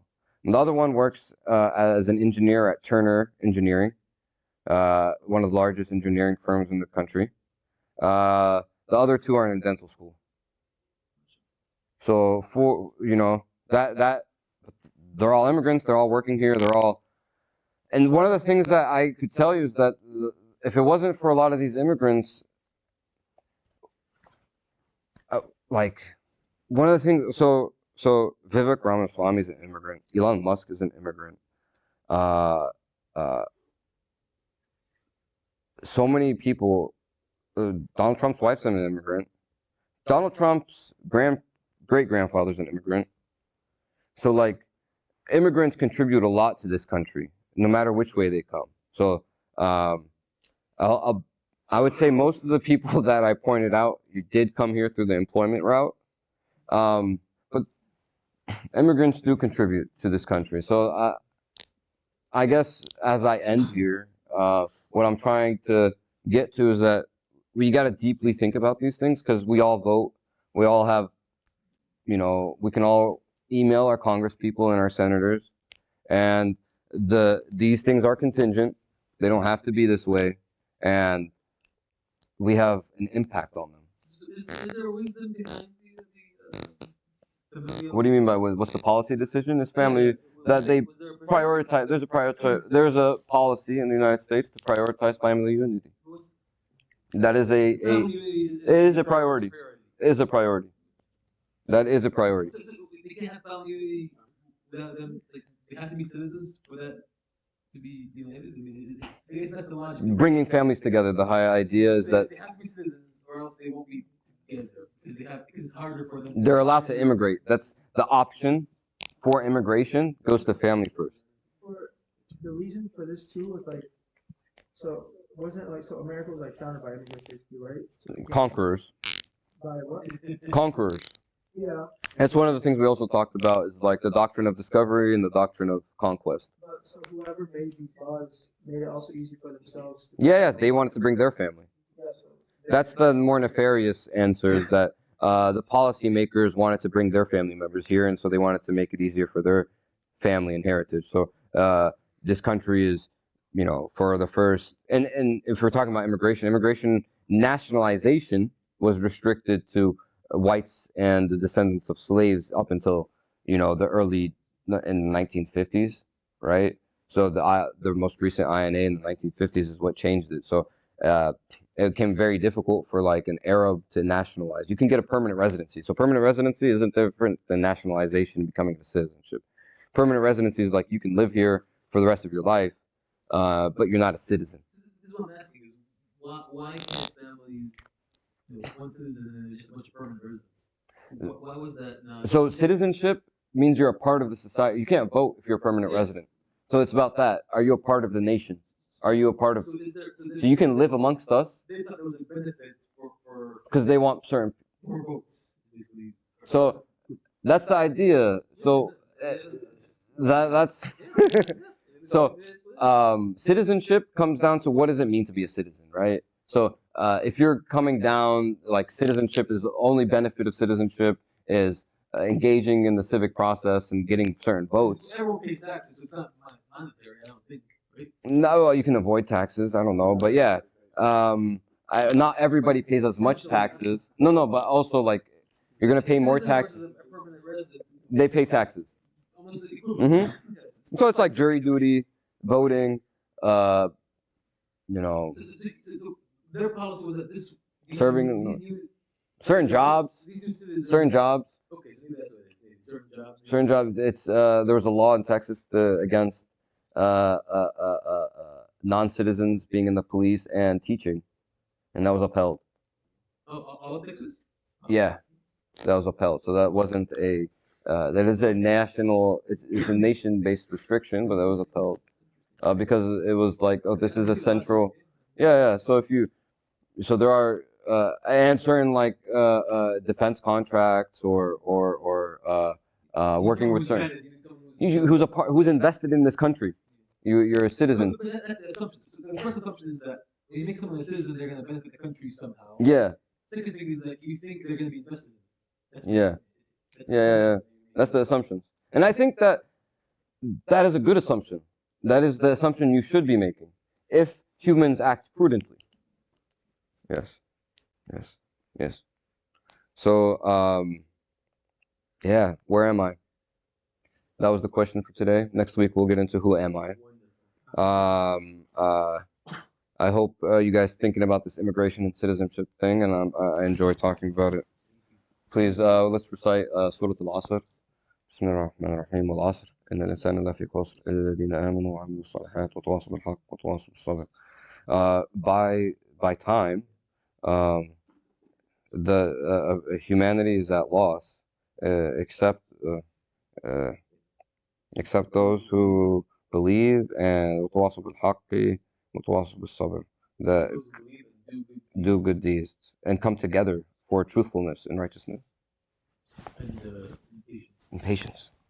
Truthfulness and patience. Oh, sorry. Sorry. I was worried. I was sad because I wasn't going to hear about the topic because it was requested. If we can just have a little bit of it, if that's okay with you, it's up to you. 20 to 30 minutes is up to you. I think the topic was, I guess disbelief. I guess was the topic. Oh, it's like shirk? Everything shirk? Huh? Is everything shirk? Yeah. Maybe we can. I think we'll keep your notes. Maybe we can use different classes. No. It's because I have to. Or maybe the backside. I gotta talk about the other side. Somebody take Okay. a picture, just post it on the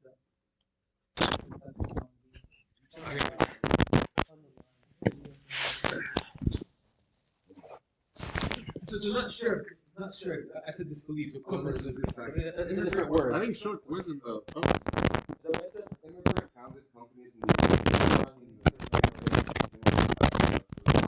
Thank you. Unless you got you want to talk about something else. Whatever you guys want, inshallah. I think that was one of the big questions.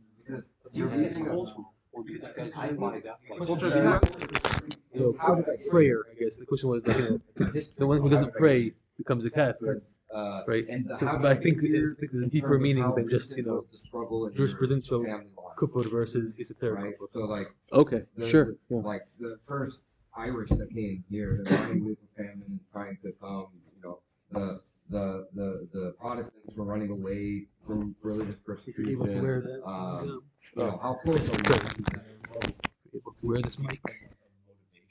Yeah. Okay. I broke it, but you can still put it on just to make sure this thing stays inside. Oh, I see. There you go. I don't know what's. It's just like a. That's okay. It's kind of like scary to look at, but yeah, but just something cyclical you end up seeing. It like makes me worry about my kids and my kids. You know? Don't be too good, because you'll have weak kids.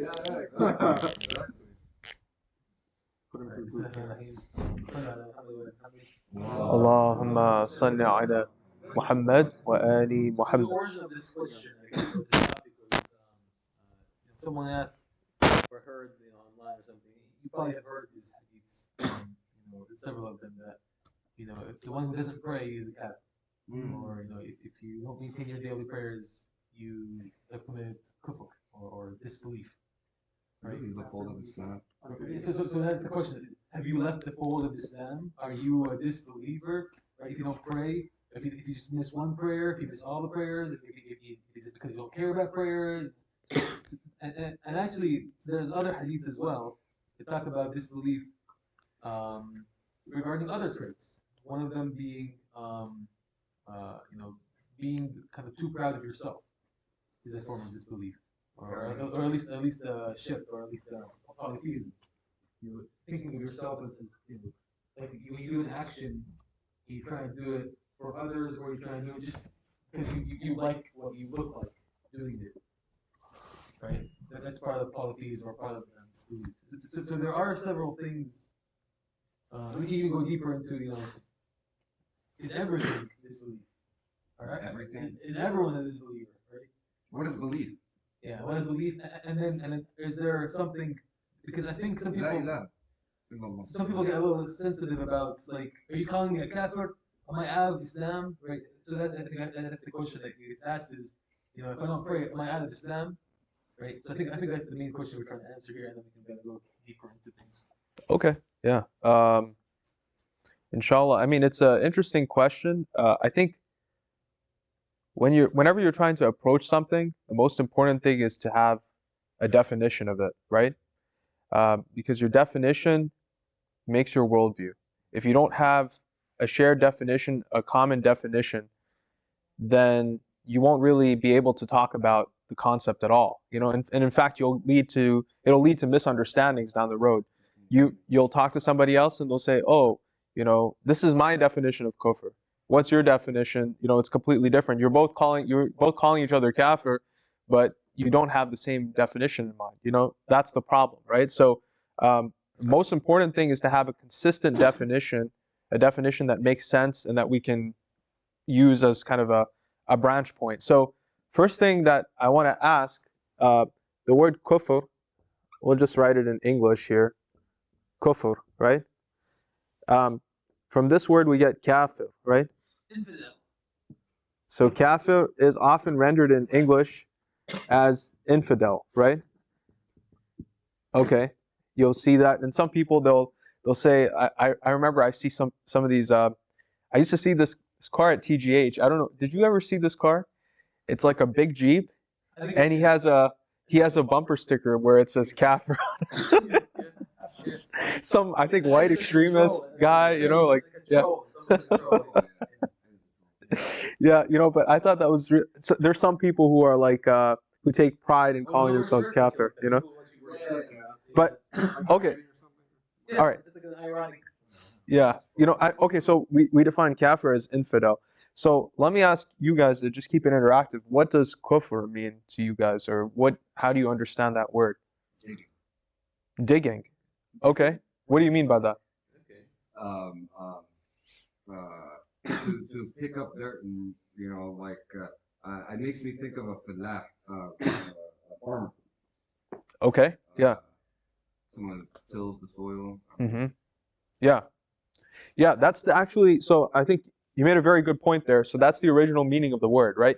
The original meaning of the word in Arabic means to cover something or to hide it, right? That's someone who's a kafir, right? So actually, one of the meanings, one of the adjectives that are used to describe night in Arabic is kafir. Al-laylul kafir, right? Means like basically a night that covers everything, that hides everything, right? Al-laylul kafir. You can use this word to describe how dark a night is, that it hides everything, you know, that's in its purview, right? So that's, you know, and so going back to your mention of digging in the sense of someone who digs is trying to hide something or cover something, right? So that's sort of where you can draw that, but that's the original meaning of the word in Arabic, right? So so there's a very important principle in Arabic, right? Okay, so we can say the original meaning is covering, right? Or hiding. That's the original meaning of the word, right? So there's a principle in Arabic, it's called, I'll say it in Arabic, it says تُعْرَفُ الْأَشْيَاء بِأَضْدَادِهَا, right? So you recognize things by their opposites, right? So in the Quran, now the Quran took this concept in Arabic, let's say even before the Quran even came, this concept amongst the, you know, pre-Islamic Arabs, right? What we call the Jahili Arabs, the age of ignorance, we call that, right? Before Islam, because they were, basically the Arabs at that time were pagans, right? They didn't have really, yeah, most of them, they didn't really believe in one God, they were polytheists, right? So they had a system of ethics, like Arab kind of virtuous ethics, but they didn't really have a strict religious kind of affiliation. They were more tribalistic in many ways, right?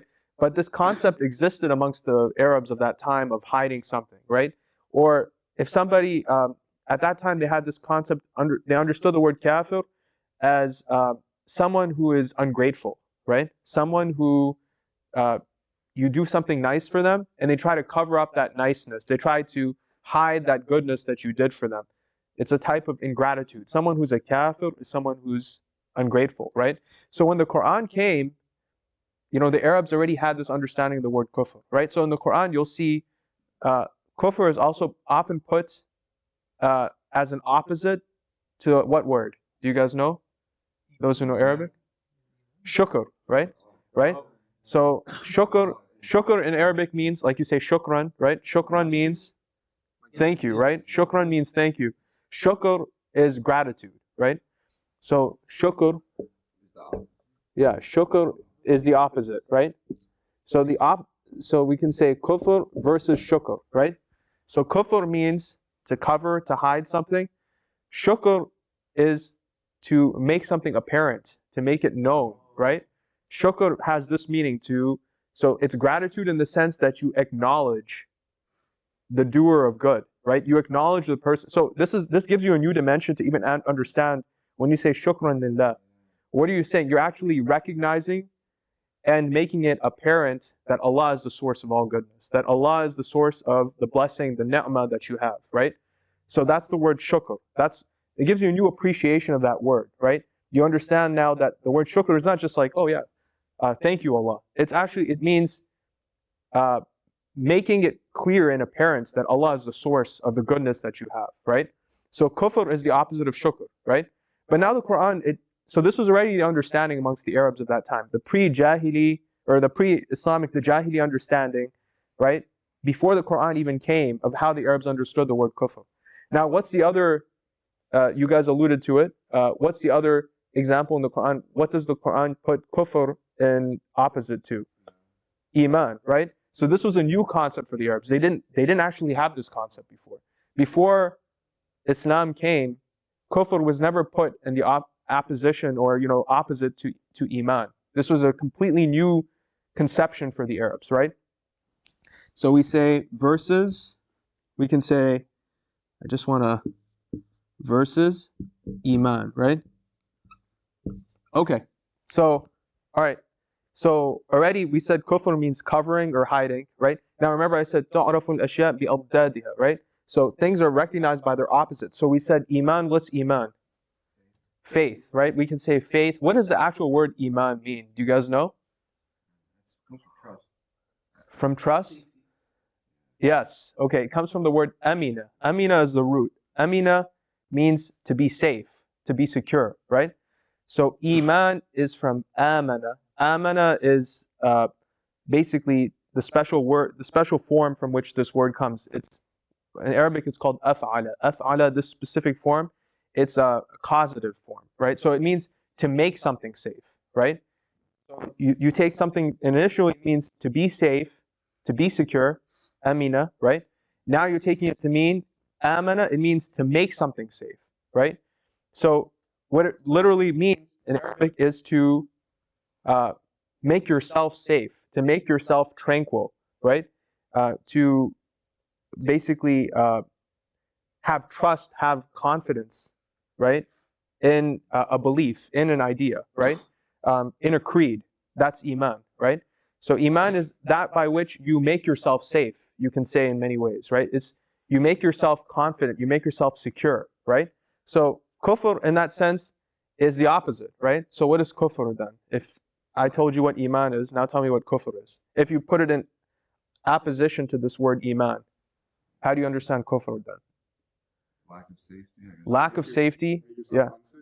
Make yourself unsafe. It's Like an action, like you're deliberately making yourself unsafe, right? Yes, you're on no firm ground, right? You're constantly in a state of basically being unsure, insecure, right? Having no basically confidence in anything, right?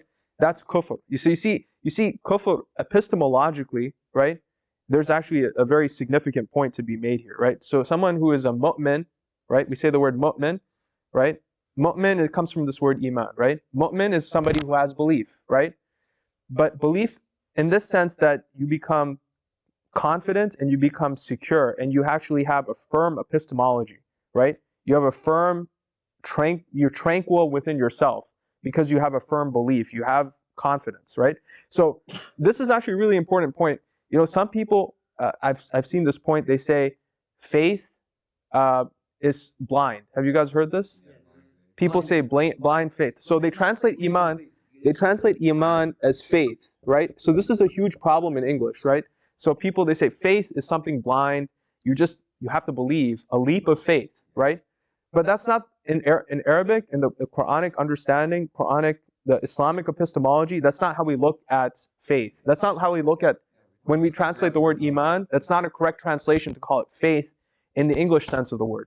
Because iman is something which you establish, that you're secure about, that you're confident about. It's not something that's just, oh, I'm just gonna jump for it because, yeah, I'm just gonna blindly go for this, right? It's something that is based on firm epistemologic foundations, right? So that's a difference that's really important to understand, right? But okay, so we talked about kufr, we talked about iman. So the Quran uses these concepts in a very new way, right? So there's a book, if you guys are interested, it's by a guy named Toshihiko Izutsu. He was a very famous Japanese linguist. And he wrote a book called Ethical Religious Concepts in the Quran. And in this book, he talks about how the Quran took basically the original kind of understanding of the Arabs, their sort of moral values, and it completely reappropriated it. It completely leveraged that whole framework to build a new Islamic ethos, build a new basically religious paradigm that went beyond just tribal boundaries, that now transcended that and became a religion, right? So a religious foundation on which you can build your morals. So the Quran took this initial concept of, oh, you know, you are a kafir, you're ungrateful. Now it made kafir equivalent to someone who doesn't have faith, right? So who doesn't have iman, we'll say iman, he doesn't have that security, right? He doesn't have that safety, right? So it took that concept, and then it also, at the same time, it still carries this initial sort of meaning, right? Being opposite to shukr, in the sense of someone who doesn't really have that that safety, that security. It's because they're ungrateful, right? It has that connection. So you see how the word kufr almost gathers all these semantic concepts within it, right? So kufr has a meaning of both being someone who's hiding, who's covering, someone who's ungrateful, someone who doesn't really have any firm foundation, who's constantly in a state of vigilance because they're not secure, right? It has all those meanings. Yeah, of course, yeah. There's a very Lebanese singer he has a very interesting song where he talks about like al-ju' kafir, and he talks about different things that are kafir. And I guess you're giving me a different understanding of what you're just trying to say is that these things are put you in insecurity. These things are insecurity. These are the things that, because Lebanon is known for he's Christian Lebanese, right? Muslim. There's trying to explain that this idea of kufr isn't about faith. It's more about like insecurity that you get put into. Yes, exactly. You know, so there's a very famous hadith. It says, "Al-faqr yurithun kufr." Have you guys heard that before? So it says that poverty engenders disbelief, engenders kufr, right? Poverty leads to kufr, right?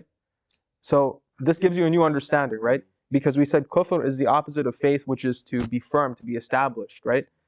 Kufr is someone who doesn't have safety. They don't have any type of security, right? So when you're poor, when you're impoverished, you don't have any sense of security. You don't have any roof over your head. You don't have food on the table. So it leads to this sense of kufr, right? Do you guys understand that? Yeah. So it's a very interesting word to understand. Yeah. Sorry, I guess I'm not understanding. So when you say like poverty, well, in like what sense do you mean? Like poverty as in like no, physically you don't have a roof over your head. Poverty as in like you can't provide for yourself, so you don't have like a firm means to Poverty. You're poor. Yeah, I guess because like, I know you're the poor. earliest converts to like Islam were poor people, right? No, well, Well, you know, there's a difference between. So, see, I think that the word has the sense of not being able to have the sense of, you know, being able to provide for yourself, being able to be in a place of security. You know, there's people who are poor, but then there's people who are who just basically are just rummaging around like on the streets. They have like absolutely nothing, right? When you're completely in that situation, right, it's different, right? When let's say you're able to live with your meager means, you know, you might be, you know, lower class, but you actually have a house, you actually have, you know, a place to sleep, a place to eat, right? You have food on the table, right? That's sort of, even if you might have very, very little, that's what you need to be able to feel secure, to be able to live your life in a way that, you know, is, you know, in a way that you can function, right? When you don't really have anything at all, when you don't have a roof over your head, you don't have food on the table, you're constantly worrying about things, right? You're not going to be secure, obviously, right? That kufr, right, is going to come on, right? And kufr, I think you're understanding it in the sense of disbelief, but in this hadith, It's talking more about kufr in the sense of being insecure. You're not going to be somebody who's firm, who has iman, right? Because iman requires a foundation, right? It requires you to have that tranquility and that safety. And kufr, somebody who's a kafir doesn't have that, right? So does that make sense to you? But I think the most important thing to understand though is that these words, you have to look at it from an ideological lens, right? So someone who's a mu'min is someone who feels secure and firm and confident about their beliefs, right? Whereas a kafir is someone who doesn't have that safety, doesn't have that security, doesn't have that firm embedding, right? In an epistemology. You guys understand when I say epistemology, that word, what that means? Is that study of knowledge? Yeah, study of knowledge, but it means like knowing how you know what you know, right? That's what epistemology is. It means that you actually understand where do your beliefs come from, how are they established, how are they grounded, right? So somebody who's a kafir doesn't have that, right? Yeah, I guess because I was thinking like kufr in the sense of like literally like materialist belongings that you have. Like, do you have a house over your, like, do you have a roof above your head? Yeah. But you're talking in a general sense of like ideology. Yes, an ideological sense. And you can, I mean, this one hadith, you can analyze it in 100 different ways. In fact, we could do a whole session just on that hadith, you know, because even when you're poor, many times, you know, you lose that sense of, you know, you're constantly seeking, but somebody who's poor is constantly, they're trying to better their dunyawi status. They're trying to better their worldly status, right? Yeah, so they're willing to sacrifice sometimes even their ideology, sometimes even their belief, just so they can, you know, get food on the table, just so that they can have a place to sleep at night. They'll tell you, oh, you'll tell them, denounce God, say you're an atheist, and I'll give you this loaf of bread. They'll say, yeah, sure. I mean, I need to eat, right? So that's how also poverty can engender, you know, an attitude of disbelief, an attitude where you're not firmly grounded in your foundations, you're not ideologically firm, right? So do you understand that too? Does that make sense? Yeah. I guess I just need to like set that like. Yeah. Yeah, I mean, it's a very, this whole word, actually this, if you guys are interested, this ethical religious concepts in the Quran book, it's very good. And he goes really in depth into this word and what it actually meant for the pre-Islamic Arabs, you know? So the way that you know, coming back to like how we use it today, isn't really how it's meant, like the definition that we're using it for. So like. Yeah. So you know, there's something in Arabic that's very important. They often talk about this, right? So maybe some of our Arab brothers can help us here, right? So there's two things that we always say whenever we're trying to define a word, and especially in the Hausa, you know, in the Islamic seminaries, they'll use this, right? So they'll say, so we'll say, you guys can read this, right?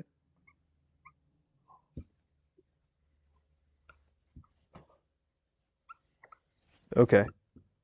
So istilahan, right? So we say lughatan wa istilahan, right? So lugha means the lexical definition of a word, right? So whenever we talk about anything, so everything we've been talking about is just lexical meanings right now, right? The lexical understanding of the word kufr, right? And how to understand it even within the Quranic parlance, right? The way the Quran uses the word and how the Quran takes this word and puts it in an apposition to other words. That helps us to understand the word from a lugha standpoint, from a lexical standpoint. But then we have another phrase called istilahi, right? Istilah, mustalah. It means terminology, right? Terminology. Did you have a question, Suraj? Yeah, I don't mean that, but could you define lexical? Yeah, so lexical means basically the dictionary definition of a word, right? So we said kufr in Arabic dictionaries means it implies this word of covering, hiding, right? That's the meaning, original meaning of the word. Then we talked about how the Quran uses the word in the Quran, you know, how words are recognized. You can recognize the meaning of a word by understanding its opposite, right? So we talked about the opposites of kufr, and the words that we looked at were shukr and iman, right? And how these are opposite to the word kufr. All of that was based on the dictionary kind of when we say lexical, I mean from the lexicon standpoint, right? Yeah, Understanding the definition of the word as it's defined in the dictionaries, right? So then terminology is a little bit different, right? So terminology, I think, is getting into a little bit more what we're talking about here, which is when somebody says you're a kafir, right? What does that mean? How do we understand it today, right? Because you can say, yeah, like for instance, I'll give you another example, right? Let me see, like a word that we use today that has a completely different meaning than it technically does in the dictionaries, right? What's a good example? Can you guys think of any? Sayara. Okay, that's good. But what about in English? I think English would be better. I was gonna say like gaslighting, like in the sense of like gaslighting in the field of psychology. It's completely different how we use it in slang. Because in slang they say like, oh, you're gaslighting, you're like manipulating me. But gaslighting literally means in like psychology, it means you're convincing someone that they're not sane. Like you're questioning their I was sanity. thinking even back, like gaslighting was just the guy who went up down the street. Yeah. I mean, it could be. Yeah. Yeah, you know, so what you're talking about, actually, it's very good point. That's within different fields, right? The definition of a word changes, right? The term, the terminology, basically every field has its own jargon, right? Yeah. So you can have within multiple fields, right? The same concept can be understood different ways, right? So, you know, that's a great example, gaslighting, you know, like how, you know, the pop culture uses the word and then psychology uses the word, right? So that's two separate jargons, right? But lexically is what Brother Shire was explaining. Yeah, I mean, that was the original meaning of the word, but then it was sort of over time, it was abstracted to mean these other more, you know, psychological, more abstract phenomenons, right? Phenomena, right? So, so that's what we mean, the difference between lexical versus terminology, right? Terminology is like within a field, right? How is the word understood? So when Brother Abdullah brought this topic, I think, you know, esoteric, I think the better way to say it is maybe kalam, right? So in Arabic, we have something called theology, right? Kalam is called theology. And then you have fiqh, right? Fiqh is jurisprudence, right? So law and theology, right? Maybe we'll say that, right? So law and theology, right? Theology. And each of those give different definitions. Yes. So that's the thing. Each one of these will have a different understanding of what kufr means. Kufr in law can mean something completely different than it means in theology, right? So, so that's the thing that you guys have to understand too, in terms of how do we conceptualize this word, right? So when a jurist uses the word kafir, he can be meaning something completely different from what a theologian means when he says a kafir, right? So so that's really important to understand and not confuse those definitions. And that can be very different from what you know, a layperson says when they say kafir, right? They might use the word in a very kind of generic, like, you know, without a deeper understanding of what the word actually entails. They might use it in that way, right? So we have to first off understand from a law standpoint, what does the word kafir mean? And then theologically, what does the word mean, right? Now, before I get into this, I want to talk about one other thing. Yeah? Colloquial, yes. The colloquial definition as well of the word, right? This is like the common. Is that different? That would be a third under terminology. Yes, we might say that that's a third, you know, maybe colloquial, right? All right, so before we get into this though, I want to talk about one other thing, which is really important to understand. Okay, so I'm going to just draw a chart here, okay? Okay, so tongue and heart, okay? So basically there's 4 different types of kufr, right? So the first type of kufr is called, they call it the kufr of rejection, right? So what they call inkar, right? Kufr al-inkar, right? So rejection, right? So it means you deny something or you do kufr of something with your tongue and with your heart, right? You try to cover up something with both your tongue and your heart, right? That's called kufr al-inkar, right? So your heart doesn't believe it and your tongue doesn't believe it, right? So this is one type of kufr, right?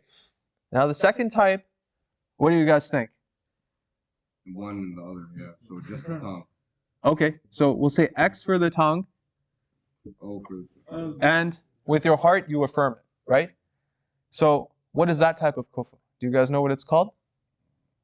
Yeah, I was gonna say, I don't know. Yeah, so it's called kufr al-juhud, right? Juhud means, juhud is a sense of basically that you accept something with your heart, right?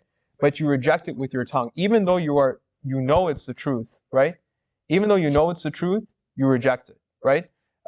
So this is the worst type of kufr, right? So there's a verse in the Quran, وَجَحَدُوا بِهَا وَاسْتَيْقَنَتْهَا أَنفُسُهُمْ ظُلْمًا وَعُلُوًّا, right? That they did complete juhud of the truth. They completely, you know, they completely basically rejected it, even though their hearts were confident in it, even though their hearts knew that it was the truth, right? So that's the worst type, and it's, I don't know what would be the best way to translate juhud. Juhud would probably be, yes, Brother Suraj? hypocrite, like munafiq. Not really munafiq. So munafiq is the next category we'll get to. I was thinking like blasphemy. Yes, maybe blasphemy, or jahada would be like denial, maybe denial. But denial and rejection in English is kind of the same. You know, rejection is the difference. So in Arabic you would say inkar. Inkar is to reject something, right? You're in denial. Yeah. Like you're in denial. Like, Maybe you know denial it's is, down, yeah. but you're saying something else. Right. So denial. Maybe we'll say denial. That's the type here that we're talking about, right? I want to clarify something. So earlier you gave an example that like if you're poor, you don't have roof over your head, and then someone is offering you food, and you haven't eaten and whatnot. So and then he says only condition is that you said that I'm not Muslim. Then Yeah. I'll give you the food. But Right. in heart he's Muslim, but he's just on tongue he's saying. This isn't what we were talking about. I thought it was semantic details, but no, this is like somebody who saw the truth. He knows it's the truth in his heart, but he keeps rejecting Shimon. it with his tongue. Like you know, like the That people, Abu Jahl. Abu Jahl, the people, even the Imam Hussein, like I feel like it's a good example. Like they knew who he was. They know exactly he's the grandson of the Prophet, but they you know they know the truth in their heart, but their actions, their tongue would be actions. Yes, exactly. You know, so I think the best way to think about it is that, you know, you basically you know that something is for sure the truth, and you are convinced that in your heart of hearts, you know it's the absolute truth, At some point you were right? faithful to it. Yes, but you're not willing to say it, right?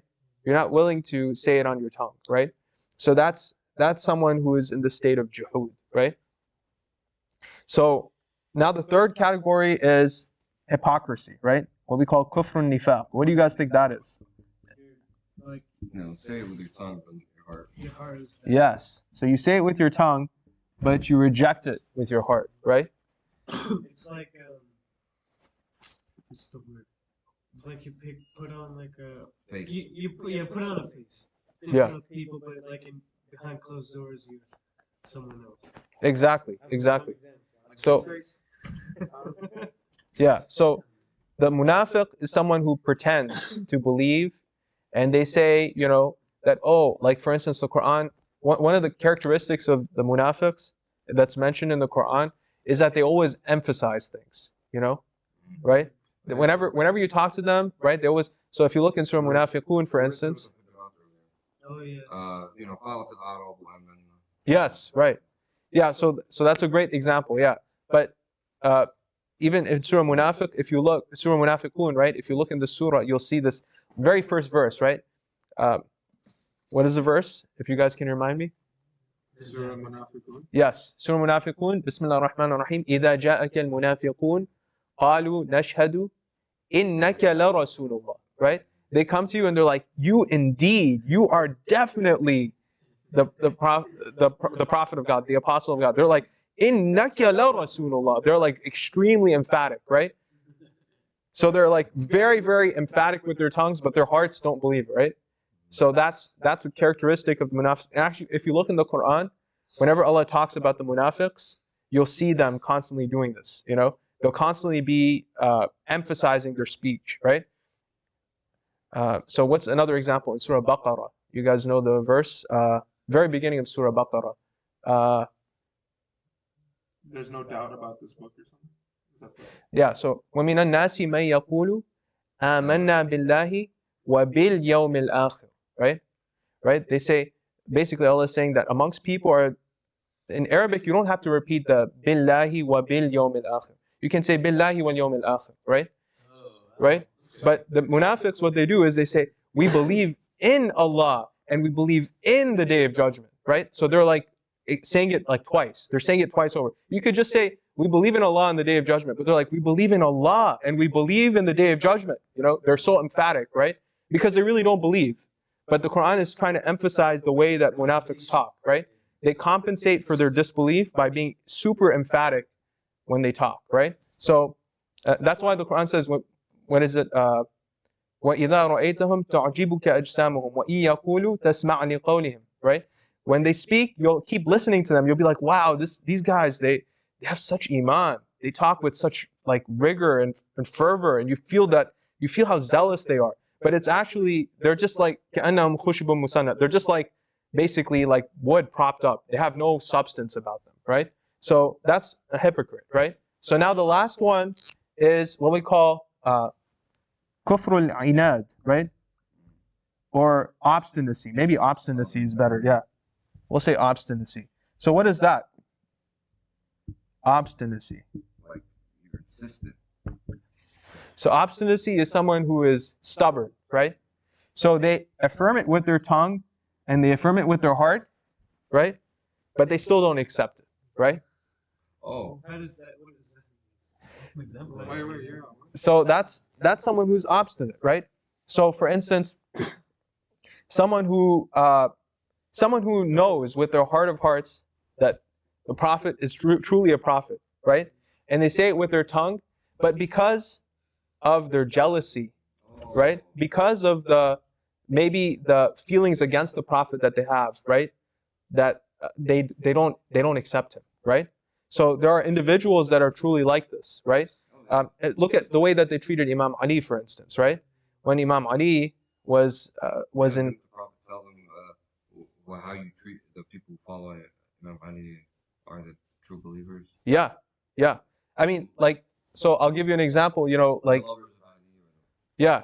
So, like a good example, right? After Ghadir, pretty much all the Muslims they did bay'ah to Imam Ali and they congratulated him, right? So with their tongue they accepted it, and with their hearts they also knew it was the truth, right? But they still, when it came to giving him his right, they turned away, right? And they didn't give it to him because of this, hatred that they had, right? This jealousy that they had. So this is obstinacy, right? This is called kufr al-inad, right? So these are the 4 different types of kufr, right? And this is another maybe tangent to what we were discussing, but I think it's important, this differentiation. I think we can go into the definitions from a law standpoint and theology standpoint, but I know it's getting late, so maybe we can hold off until next week and cover that, inshallah.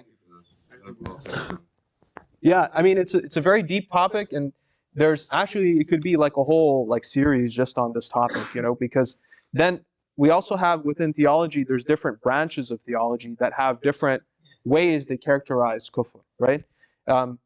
Shias have a certain belief, Sunnis have a certain belief, right? There's a lot of differences even within theology. It's not a monolith, And same thing when it comes to law, right?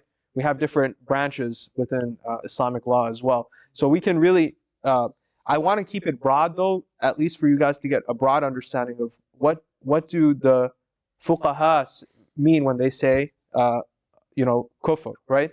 And what do the mutakallimin, the theologists, what do they mean when they say this word, right? I kind of touched on this in my talk, and I actually avoided talking about it because I kind of wanted to ask you.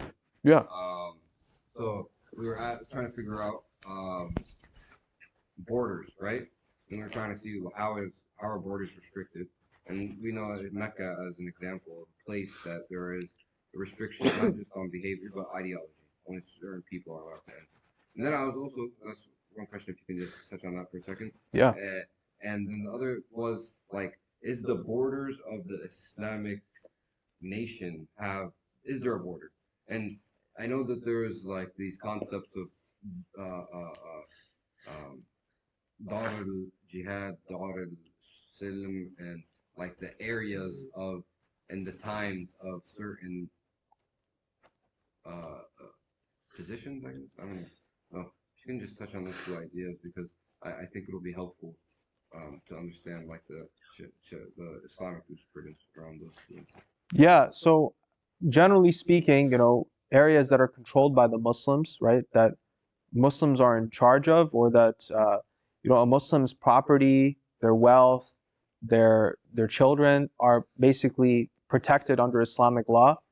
Those places are called Darul Islam, right? Lands of Islam, right? The land of Islam is generally used as an umbrella term within fiqh, right? So this sort of concept is used in fiqh, right? In jurisprudence, right? So whereas Darul Harb literally means the land of war, right? Darul Harb is used to mean those lands that are a Muslim's wealth, their property, their sanctity is not guaranteed and not protected, right? So that's called Darul Harb, right? So any land which is governed by non-Muslims, right, within the traditional Islamic fiqhi framework, right? The way that fuqaha had understood this concept was that Muslims in other places, when they're not living within the Muslim kind of dominion, their property, their wealth, these things are not safe, right? They can be taken by anybody, right? So this Darul Harb, this concept is used in this way. Some fuqaha use the term Darul Kufr too, in this sense. The lands of disbelief, the lands where the ones in control, the ones in authority are the disbelievers, right? So there's very specific rules about how you should conduct yourself in the lands of disbelief, right? In terms of trying to be extra cautious, trying to be extra careful, because you have to protect yourself, right?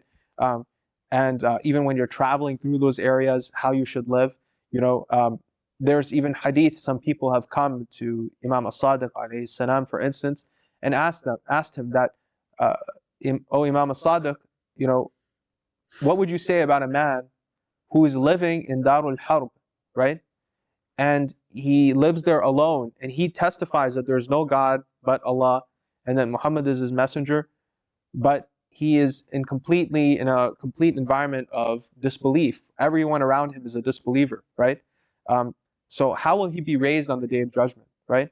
So the Imam answered him that if he is someone who is sticking with his religion and practices its principles, right, and tries to spread the teachings of the Ahlul Bayt in that land, even if he's in a land of kufr, he will be raised as an ummah within himself, right?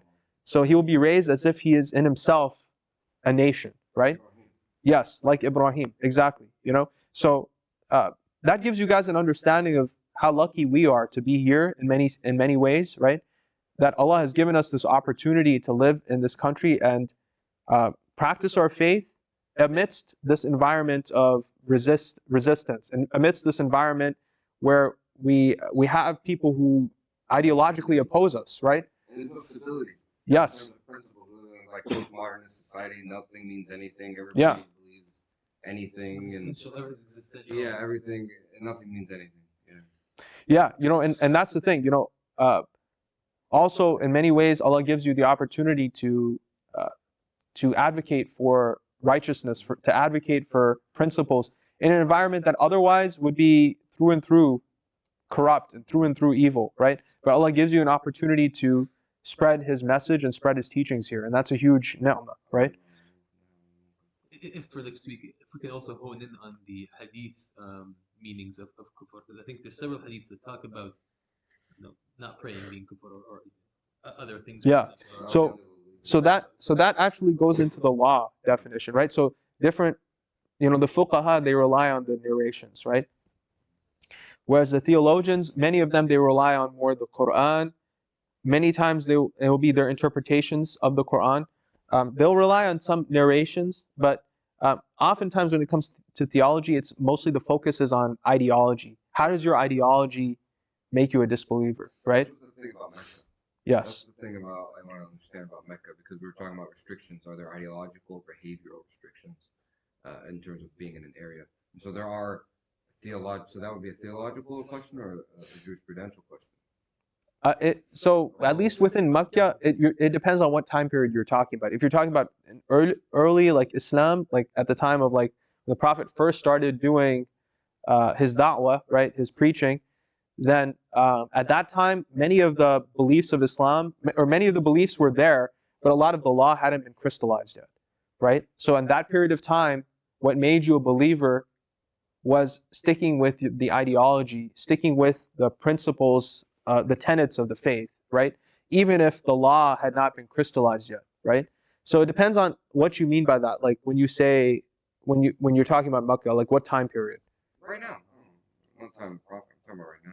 Oh, you're talking about right now. Yeah. So like what makes you a kafir within Makkah? Is that what you're saying, or? Isn't Or are you saying like a disbeliever cannot enter Makkah? Yeah, that's what I'm Oh, okay. Yeah. It's about entry who can come into the city.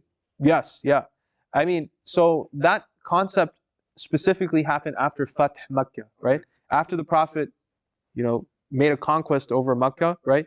He specifically instructed the people living in Makkah that anyone who is not a believer, right, does not accept Islam, it's fine. You can choose not to accept Islam, but then you have to leave the city, right? You have to leave the city of Makkah.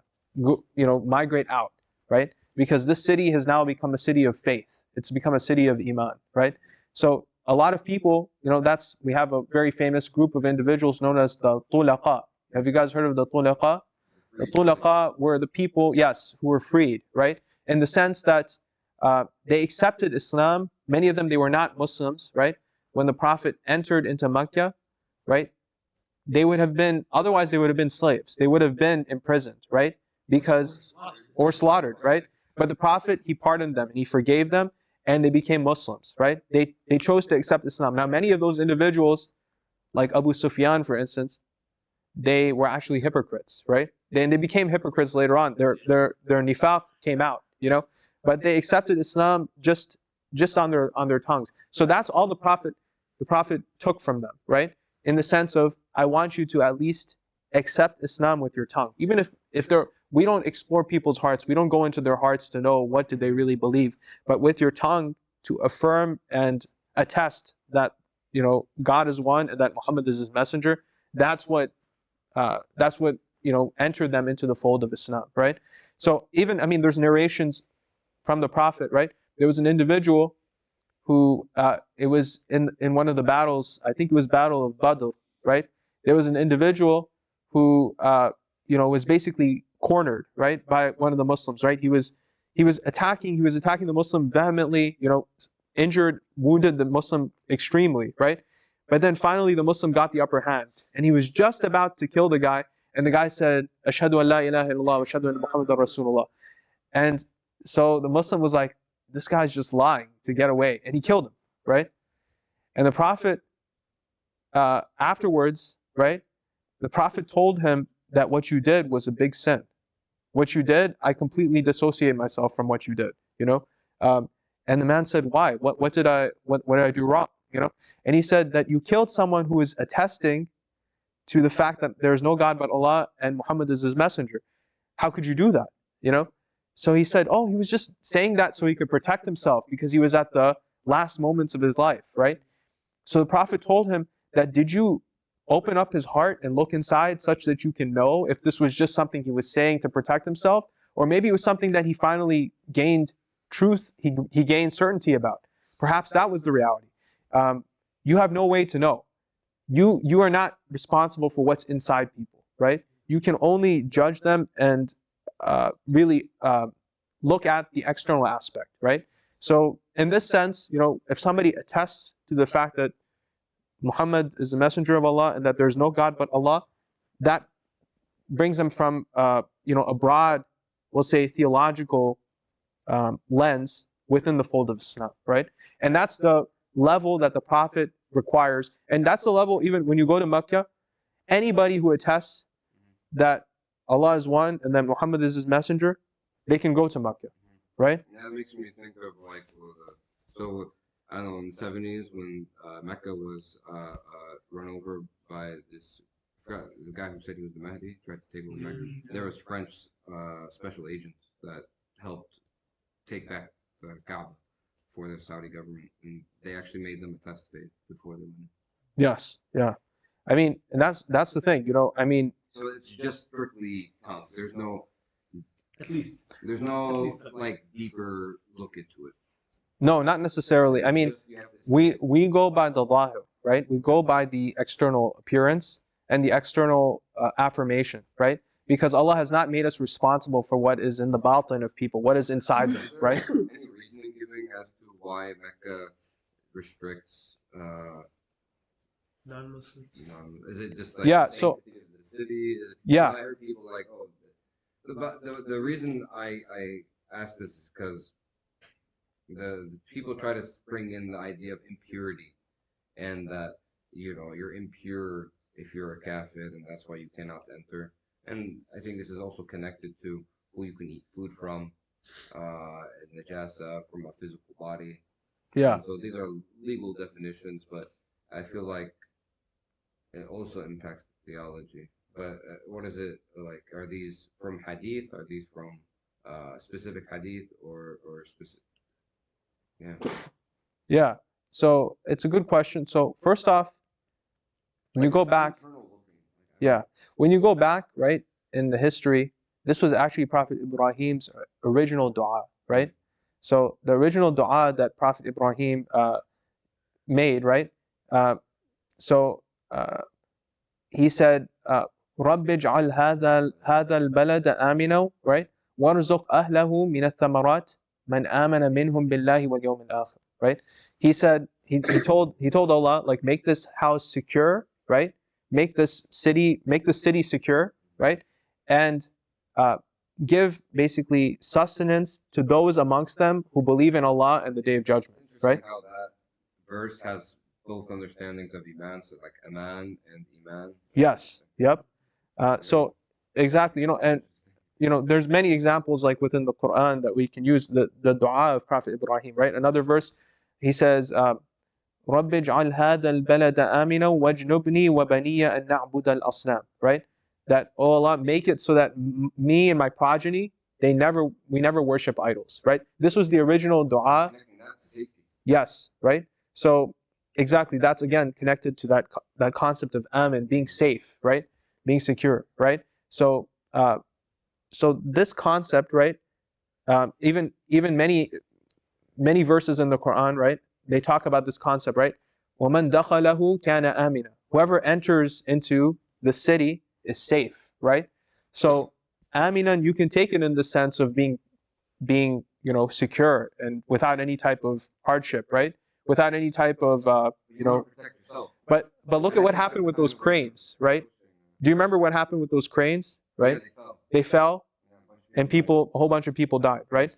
So you can take this in the sense also of aminan, in the sense that they have protected themselves, right? They are safe in terms of their belief, right? In terms of they are not in a state of war with the Muslims, right? Yes, right. But so this is one concept that we can look at. So this is one of the original du'as of Prophet Ibrahim that Allah fulfilled in this sense, right? That he made the city a safe haven for the believers exclusively, or those who affirm his unity exclusively, right? And who don't worship idols, who don't worship false gods, right? Yeah. So that's one thing. Second thing that we can point out is, I think that the point that you're making is, there's a verse in the Quran that says, إِنَّمَا الْمُشْرِكُونَ نَجَسٌ فَلَا يَقْرَبُوا الْمَسْجِدَ الْحَرَامَ بَعْدَ عَامِهِمْ هَذَا. It says, like in Surah Tawbah, this verse, a very famous verse. It says the mushrikun, the polytheists, they are najas, right? Najas, you guys have heard the concept najas, right? Najas, right? Yes, mushrikun, yes. Yeah, so mushrik in the Quran refers to a polytheist, someone who's doing shirk, right? And someone who does shirk in the sense, not necessarily, they might not necessarily fall under that umbrella of being a kafir if they're ignorant, if they haven't been told the truth, right? But if they know the truth and they're hiding it, then they become a kafir, right? So, for instance, there's a verse in Surah Bayyinah, right? What's the verse? إن الذين كفروا من أهل الكتاب والمشركين في نار جهنم, right? So الذين كفروا من الذين أشركوا, right? الذين كفروا من المشركين, meaning that there are mushrikeen who aren't kafirs, right? Right? But this verse is talking about those who are mushriks, right? The polytheists, that they have some type of najas, right? We understand it in the sense of being something impure, right?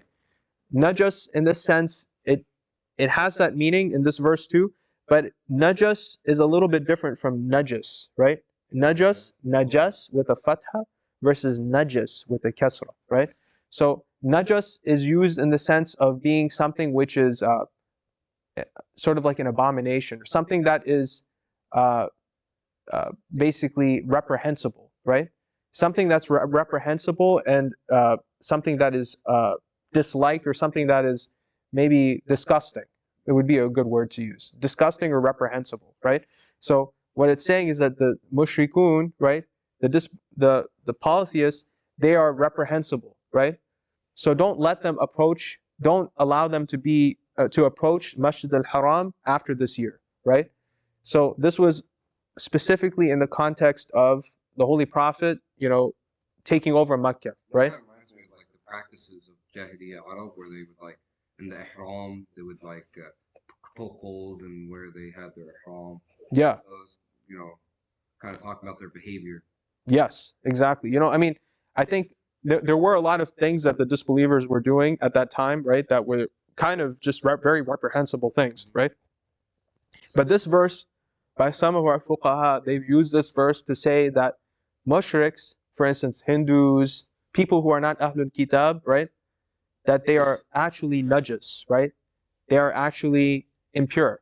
They're spiritually impure, right? So, of course, you can look at this from many different lenses, but the word najas doesn't necessarily mean najas, right? There's a slight difference in the meaning. But they still use this verse, some of the fuqaha use this verse to substantiate this principle, right? And they say that, these individuals are spiritually impure, right? So that's where this concept comes from. For like the Hindus, the Buddhists, people who don't believe in Abrahamic God, they fall into this. Someone who doesn't believe in Mushrik is in the sense, yes, mushrik is someone who's not a muwahid, someone who, you would say someone who does shirk, right? Someone who does shirk, and shirk is not necessarily just worshipping, worshipping idols. It's not necessarily someone who just worships idols, right? It's someone who makes partners to God, right? And in the sense that you can even make yourself, right? What is it? أَفَرَأَيْتَ مَنِ اتَّخَذَ إِلَهَهُ هَوَاهُ, right? He takes his desire as his God, right? That can be a type of shirk, actually, right? So a mushrik is someone who does not affirm the oneness of God, or has basically many different deities, right? And even if they're not necessarily idols that they worship, but guardians or authority figures other than God to which they completely submit themselves, right? That is a mushrik, right? So shirk is a very deep concept. In fact, we need to do another one of these. We need to do something similar. Yeah, shirk would be a good concept to discuss. Shirk in many ways, even you would say like trying to show off, right, is a type of shirk, right? Because you're associating people with God, right? You're making people the source of your labor, the source of your deeds. You're looking towards people to get positive reinforcement, positive feedback. It's not about what does Allah say, right? You're not doing it to please God, you're doing it to please people. So that becomes a type of shirk, right? So it's a very deep concept, and it can be a whole separate discussion, inshallah. But yeah, that's to answer your question, that yes, this is where this concept comes from. And I mean, it's more from a Quranic standpoint. These are the verses that are used to justify why Mecca should be, devoid of any type of polytheism, devoid of any type of disbelief. Inshallah. Of course. اللهم صل على محمد وآل